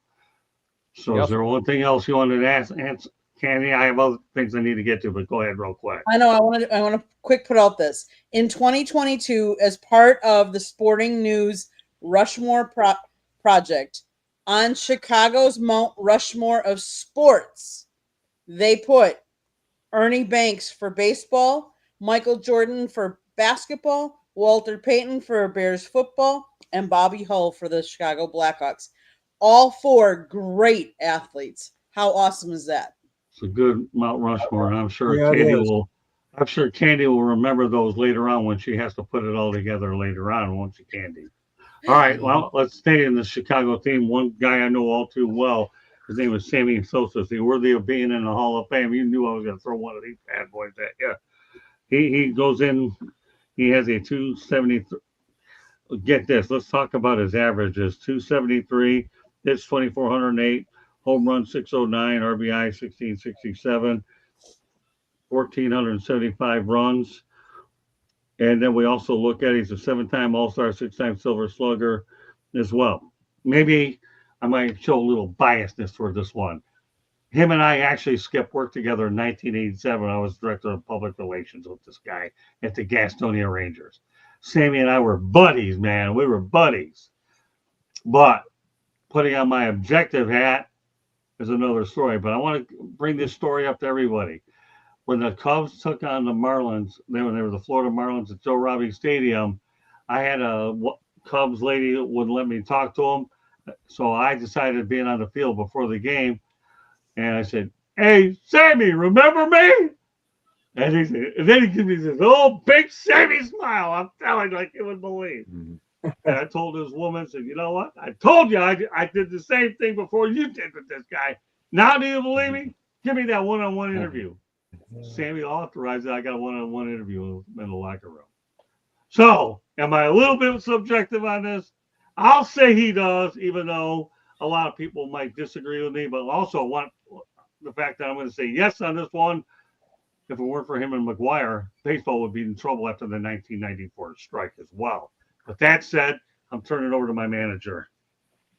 Yeah, I think the numbers are there for the Hall of Fame, obviously, and that 10-year stretch or whatever, that's what you really want to look for. Did you dominate in those in a good, 7, 8, 10-year stretch? And he was one of the best hitters in baseball during that time, especially when you're talking about power. So I do feel like the numbers are there. I think he definitely has a Hall of Fame smile. You're right. He had a great smile when he was on the baseball field. There's no doubt about that. I remember that vividly. He did hit a homer off of me in spring training, so I'm a little biased as well. So I think he deserves to be in the Hall of Fame just for that. It's hard to hit 88 with very little movement out of the park when you're a perennial power hitter in the big leagues. So I think that obviously the elephant in the room, right? We all know what it is. That's kind of the cloud hanging over a lot of these guys, and we'll just see what happens. I don't know their own stories. That's for them to tell or not tell. But the numbers are there, and I really enjoyed watching him dominate for a long period of time in the big leagues. glad I have an ally on this topic. I don't know if I'd have anybody, but at least I got my manager on my side. What about you, Candy? On December 19th, 2024, Sosa released a somewhat ambiguous public statement through his PR firm stating, "There were times I did whatever I could to recover from injuries in an effort to keep my strength up to perform over 162 games. I never broke any laws, but in hindsight, I made mistakes and I apologize." To me, Okay.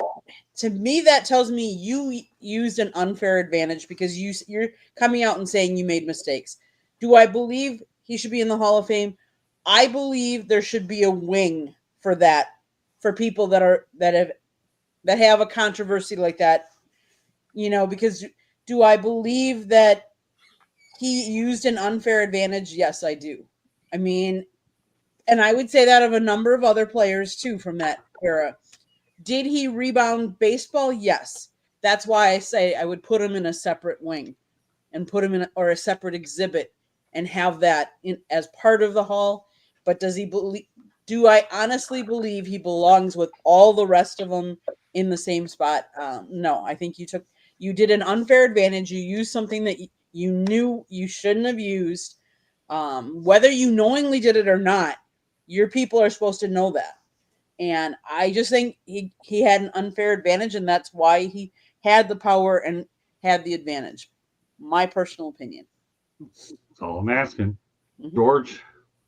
Well, 7-time All-Star, National League MVP one time, 6-time Silver Slugger Award, Hank Aaron Award winner, Roberto Clemente Award. I mean, the list goes on and on and on. Certainly, Sammy Sosa had an unbelievable career. But like Andy said, if he was using artificial things to enhance his hitting and his slugging, then I can't put him in the Hall of Fame. I can't do it because it's either going to be all or none. All or none. So if we're going to allow his candidacy to go forward, then in my mind, you can't put the brakes on Roger Clemens or Schilling or McGuire or anybody else's chances. Bonds, so it has to be, in my mind at least, it would have to be all or none. I don't think we're ever going to see the day when it's all. I don't think we're there yet. Now I understand the thing about Rose. That's a totally different subject matter because he was betting on games. Sammy, of course, was enhancing his batting style and his performance. Performance statistics prove that his performance was really, really elevated, as we know, along with McGuire. But right now, my guess would be no. I'm not totally closing the door. Like Candy said, that's a bit interesting. I might consider something like that in the Hall of Fame to honor those guys, but certainly not to get them on the ballot or to be approved by the special committees. I'm not there yet. That's fair enough. Eric?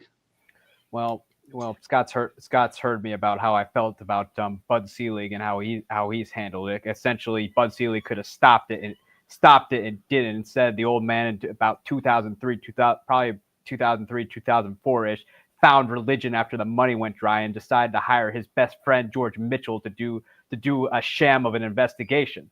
And with that being said, let me ask everybody this about the summer of '98: did you all have fun? Did you enjoy watching baseball go up to the third deck and just fly out of there and watch Sammy Sosa do the hop right out of the box, or Mark McGuire with his majestic swing making the baseball look like a golf ball? Did you all have fun? I'm seriously asking the question. Did you all have fun? Is that a yes or a no? That's a yes for me. Absolutely. They brought excitement. I'm not arguing that at all. Well, when you look at the Hall of Fame voters now that those old longtime writers are starting to get removed and put into their little nursing homes, they are you're starting to see the votes for those guys kind of trickle up a little bit. If you compare the votes from where they were when the old guy who probably can't even see the front of the paper was doing the votes to now with the newer school of writers, you're starting to see these guys collecting votes and starting to stay on the ballot a little longer. Without McGuire and Sosa, I guarantee you baseball would not be would not be the same Matter of fact, you got people now who are still pissed off about the strike of '94, where it cost them a season and the World Series. Right. Hell, I know Montreal has every right to hold a grudge there, and to an extent, Don Mattingly. But to be truthful, look at the numbers. You still got to put bat on ball, and ball has to still leave yard, and that still requires muscle. I'm sure those guys still struck out a crap ton too. And I don't recall a pitcher who was on the mound complaining about it, because they ultimately have to go out there too, and they're ultimately paid as well to get the job done. So Sammy deserves to be there. I mean, he's still very much loved in Chicago. Tom Ricketts inserted himself into a situation that was going on when he was just another fan in the stands at that point, and decided to make himself look like the new sheriff in town prior to the Cubs winning the World Series, just because he wanted a little publicity. And everybody knows that Sammy loved the press. The press should love him back too. Heck, if there was a ham sandwich talking to Sammy, I guarantee you he'd be talking back to the ham sandwich. But again, you got to put him in. I mean, look at what he did, and him and McGuire practically saved baseball. And there's no reason but here's the thing: the guy who could have prevented it, Bud Selig, is in the Hall of Fame, and they're not. If they're not in the Hall of Fame, then maybe Mr. Selig's plaque should be chucked into one of the rivers near Cooperstown. I'll say this much, and we still have one or two things I can get to tonight. Cheers to you, Skip, and cheers to you, Eric. Andy, George, I see your point, but I'm still saying cheers to these two guys. I got something on that, Scott. Back obviously I was pitching during that time, and it was pretty universally known. I agree with Katsy. If you were the commissioner at that time and you act like you didn't know, then you weren't doing your job, because it was pretty universally known that a lot of guys were doing this type of thing. And the next thing I'll say is, it is performance enhancing stuff. How does everybody, and we might not want to go down this road, it might not be a fair comparison. What do we think about anybody that played for Houston when they were, stealing signs electronically and cheating that way? That's just as much of a performance enhancing thing than steroids were, maybe even more.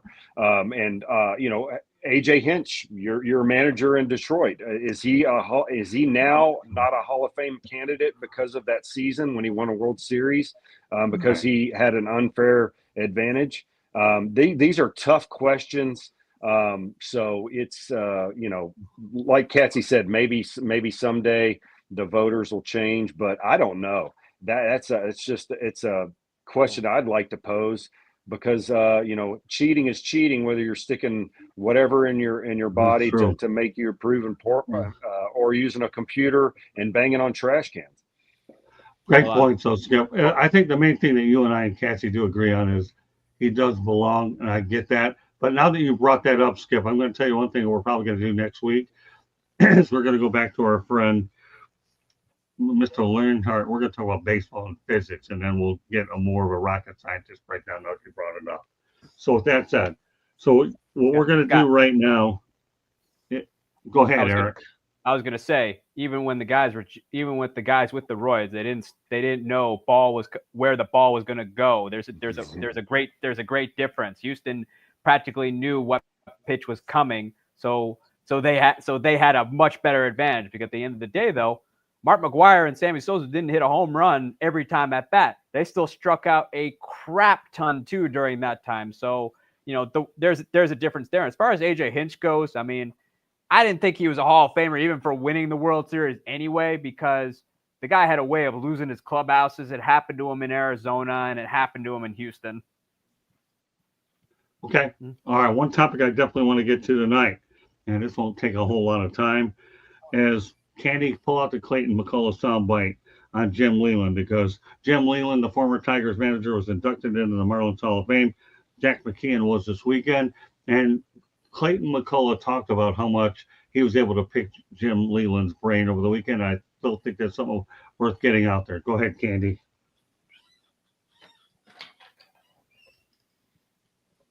Approach it in the same manner.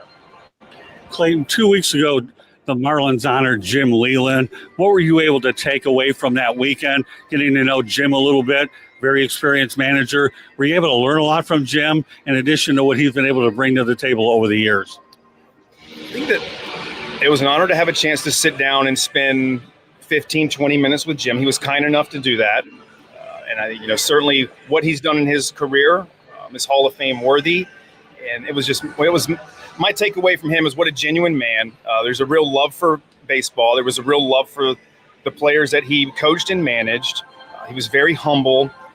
So that was my real takeaway, was that Jim was a terrific manager, but a great baseball person. But just how kind and open he was to spending some time and sharing, and again, the humble nature at which he just approached, and the ease at which he put everyone that got a chance to spend time with him. So there you have it, Jim Leyland, well thought of in Miami. What are your thoughts, Skip, about Jim Leyland in Miami, the first guy to win a World Series? We know Jack McKeon was honored yesterday, but everybody knows I've dealt with Jim Leyland several times. One of the classiest people I've ever met. Have you had any dealings with Jim Leyland? I have. It makes me smile just thinking about getting to talk to Jim on occasion behind the batting cages, or, maybe I'd see him down the line in spring training in the back palming his cigarette and kind of hiding it. But the one thing that stands out to me with Jim is when I was kind of growing up watching him, or in the minor leagues watching him manage, he came across as this rough, gritty, smoking manager over in the corner, maybe raspy voice yelling at players. But when you get to know Jim, like Clay said, he is one of the most genuine, kind, most thoughtful. Everything he says is very thoughtful. He offered me his number to call him, and if I ever needed any help when I became a manager in the major leagues. So I have the utmost respect for Jim Leyland in my interactions with him. And what a great baseball guy. He's kind of a caricature of the ultimate manager in my view. So I really love the guy. That's why I wanted to make sure we got this soundbite in tonight, Skip, because it's certainly pertinent. And Jack McKeon didn't have time to get there yesterday, but Jim Leyland's a guy I've had a much longer working relationship. George?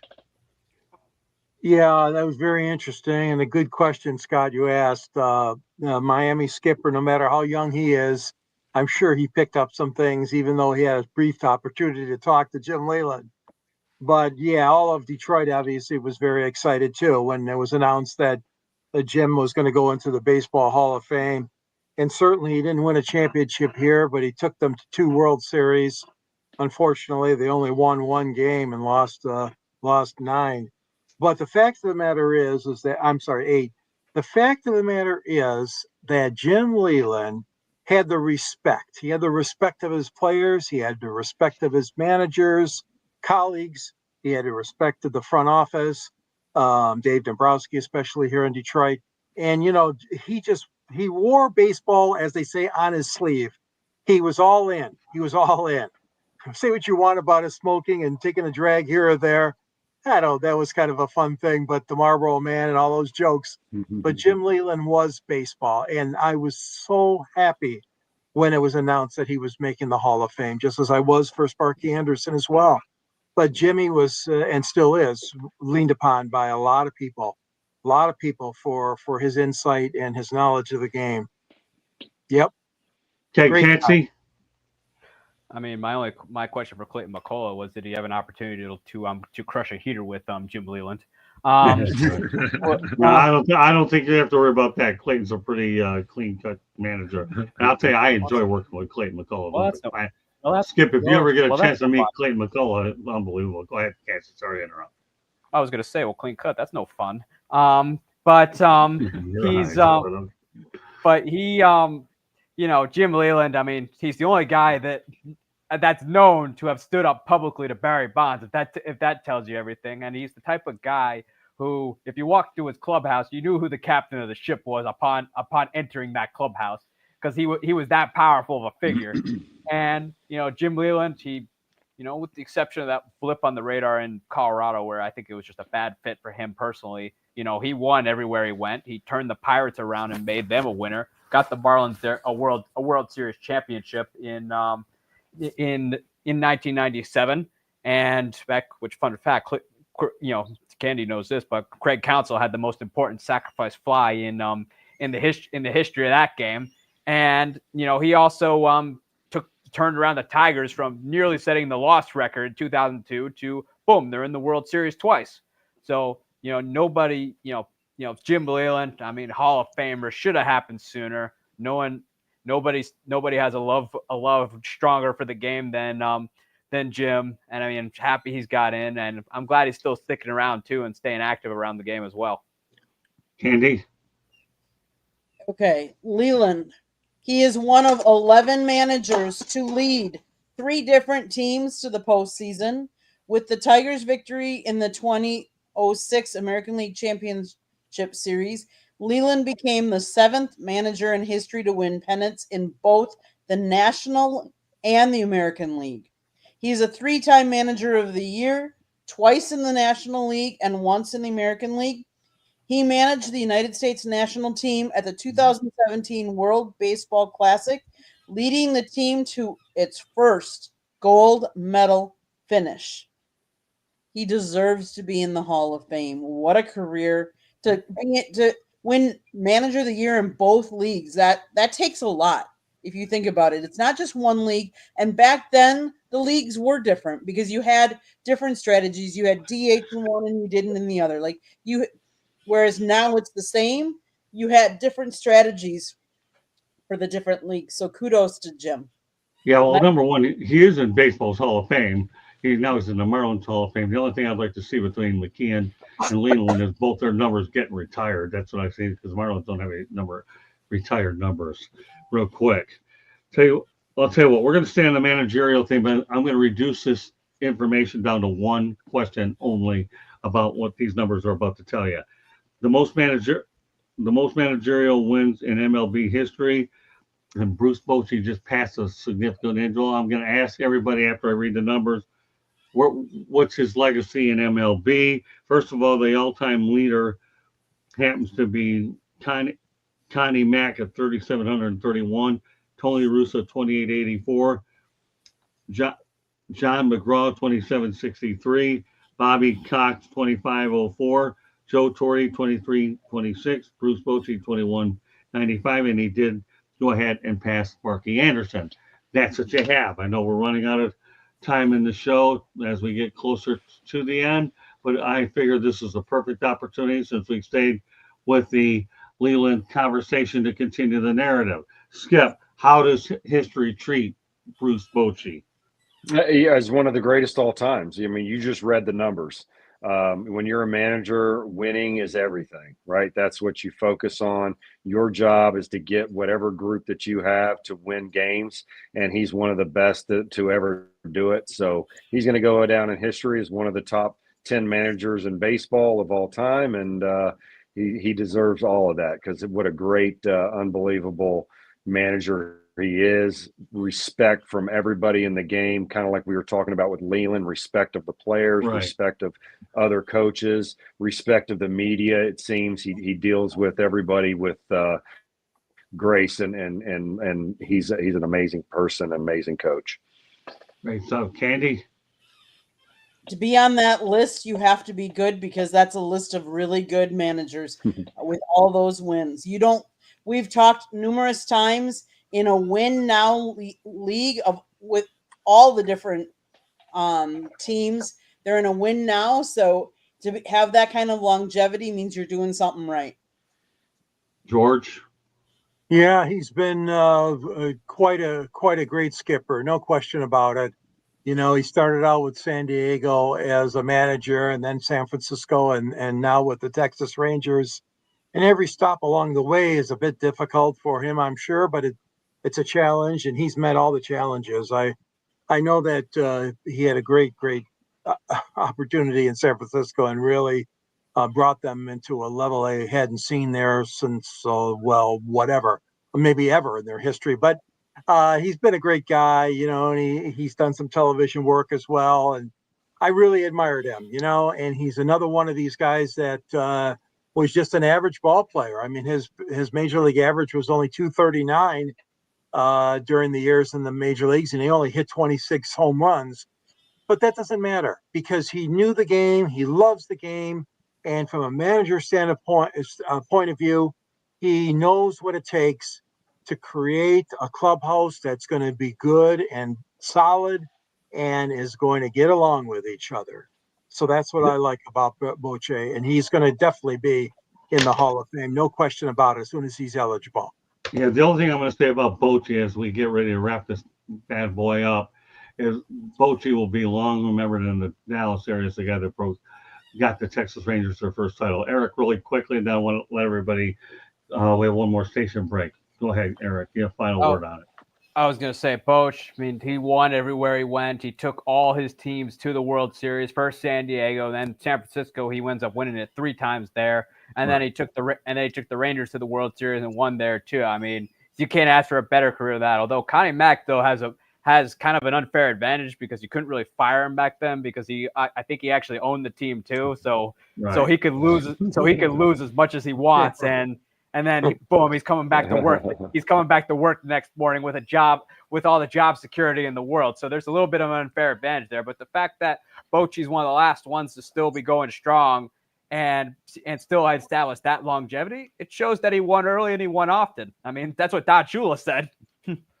Okay, so next week on 108 Sixers Baseball Talk, we're going to talk about some new additions to the WBC for managers in 2026. We're going to talk a little bit about Justin Verlander as well. Will he be one of the last 300 winners? That's the rate we're going. We'll get into that. I think we covered a tremendous amount of ground tonight for sure. I'm glad we were able to do it. Candy, anything else you want to add to it? Or before we turn over to the station break, which we're going to do right now, we'll go around the horn as we get ready to wrap this bad boy up. Go ahead, Candy. South Florida Tribune Publishing Company published a book, Lessons from the Microphone, Tuning into the Enduring Wisdom of Visionary Leaders. It is written by our host, Scott, the Motor City Madmouth Morgenroth, and the foreword is written by another panelist, Mr. George Eichhorn. Great writers. Talks about 40-plus years in the media business and how it has evolved. Get your copy today. It's available on Amazon, Barnes & Noble, Kindle, Google, and Apple Books. There's also a link on our website, www.southfloridatribune.com, where there is a plethora of great writers. So go check it out. If you like to listen to podcasts, you can find us wherever you get your podcasts. If you want to sponsor a show, you can call Scott 954-304-4941. And if you want to be a guest on the show, you can always email us at southfloridatribune@gmail.com. Back to you, Scott. Thanks, Katie. And once again, those are going to talk about Yadier Molina, Dusty Baker, as well as Andrew Jones. Those will be a few of the names mentioned next week. All right, Eric, everybody know they get a hold of you. You can follow me on my X account at Sports Scene News, where I'm always tweeting about all things baseball, and you can follow me on my blog where I'm writing all things baseball around the league. And if you think I don't like your team, yes, I probably do not like your team. George. Well, I like everybody's team. I'll be different than Eric. Let's get to the book, George. You can follow me at the South Florida Tribune website. I write under the contributors section, and at the end of that column is a link to my book in Amazon. It's called Detroit Sports Broadcasters on the Air, and you can also get a hold of me. There's a copy of the book right there, but there's a link at the end of my stories. And also, don't forget, you can reach me at gicorner@yahoo.com or Twitter at SanGSports99. All right. Well, we'll wait for our manager to get back because obviously we're looking forward to bringing them on next week. So with that said, Katie, why don't we go ahead and any closing thoughts real quick? I'm just going to say congratulations to the Brewers. They took it to the Nationals this past weekend. If you didn't know, they scored they had 56 hits, or was it 56 runs in that? I can't remember what. Hits. It was crazy. They took it to the Nationals, so kudos to them for a small market team. I hope they keep doing it. And kudos to the Miami Marlins. They're making it fun, and it's exciting to be at the games. Well, we want to appreciate our manager, Mickey Callaway, for being on tonight. He'll have some important announcements coming up on the next show. Mm-hmm. Meanwhile, on behalf of Candy Ebley, JD Wyatt, Eric Katz, George Reichord, and myself, Scott, and Motor City Manmouth, I want to thank you for being on this edition of 186 Baseball Talk. We will see you next Tuesday. Have a great night, everybody. Bye now.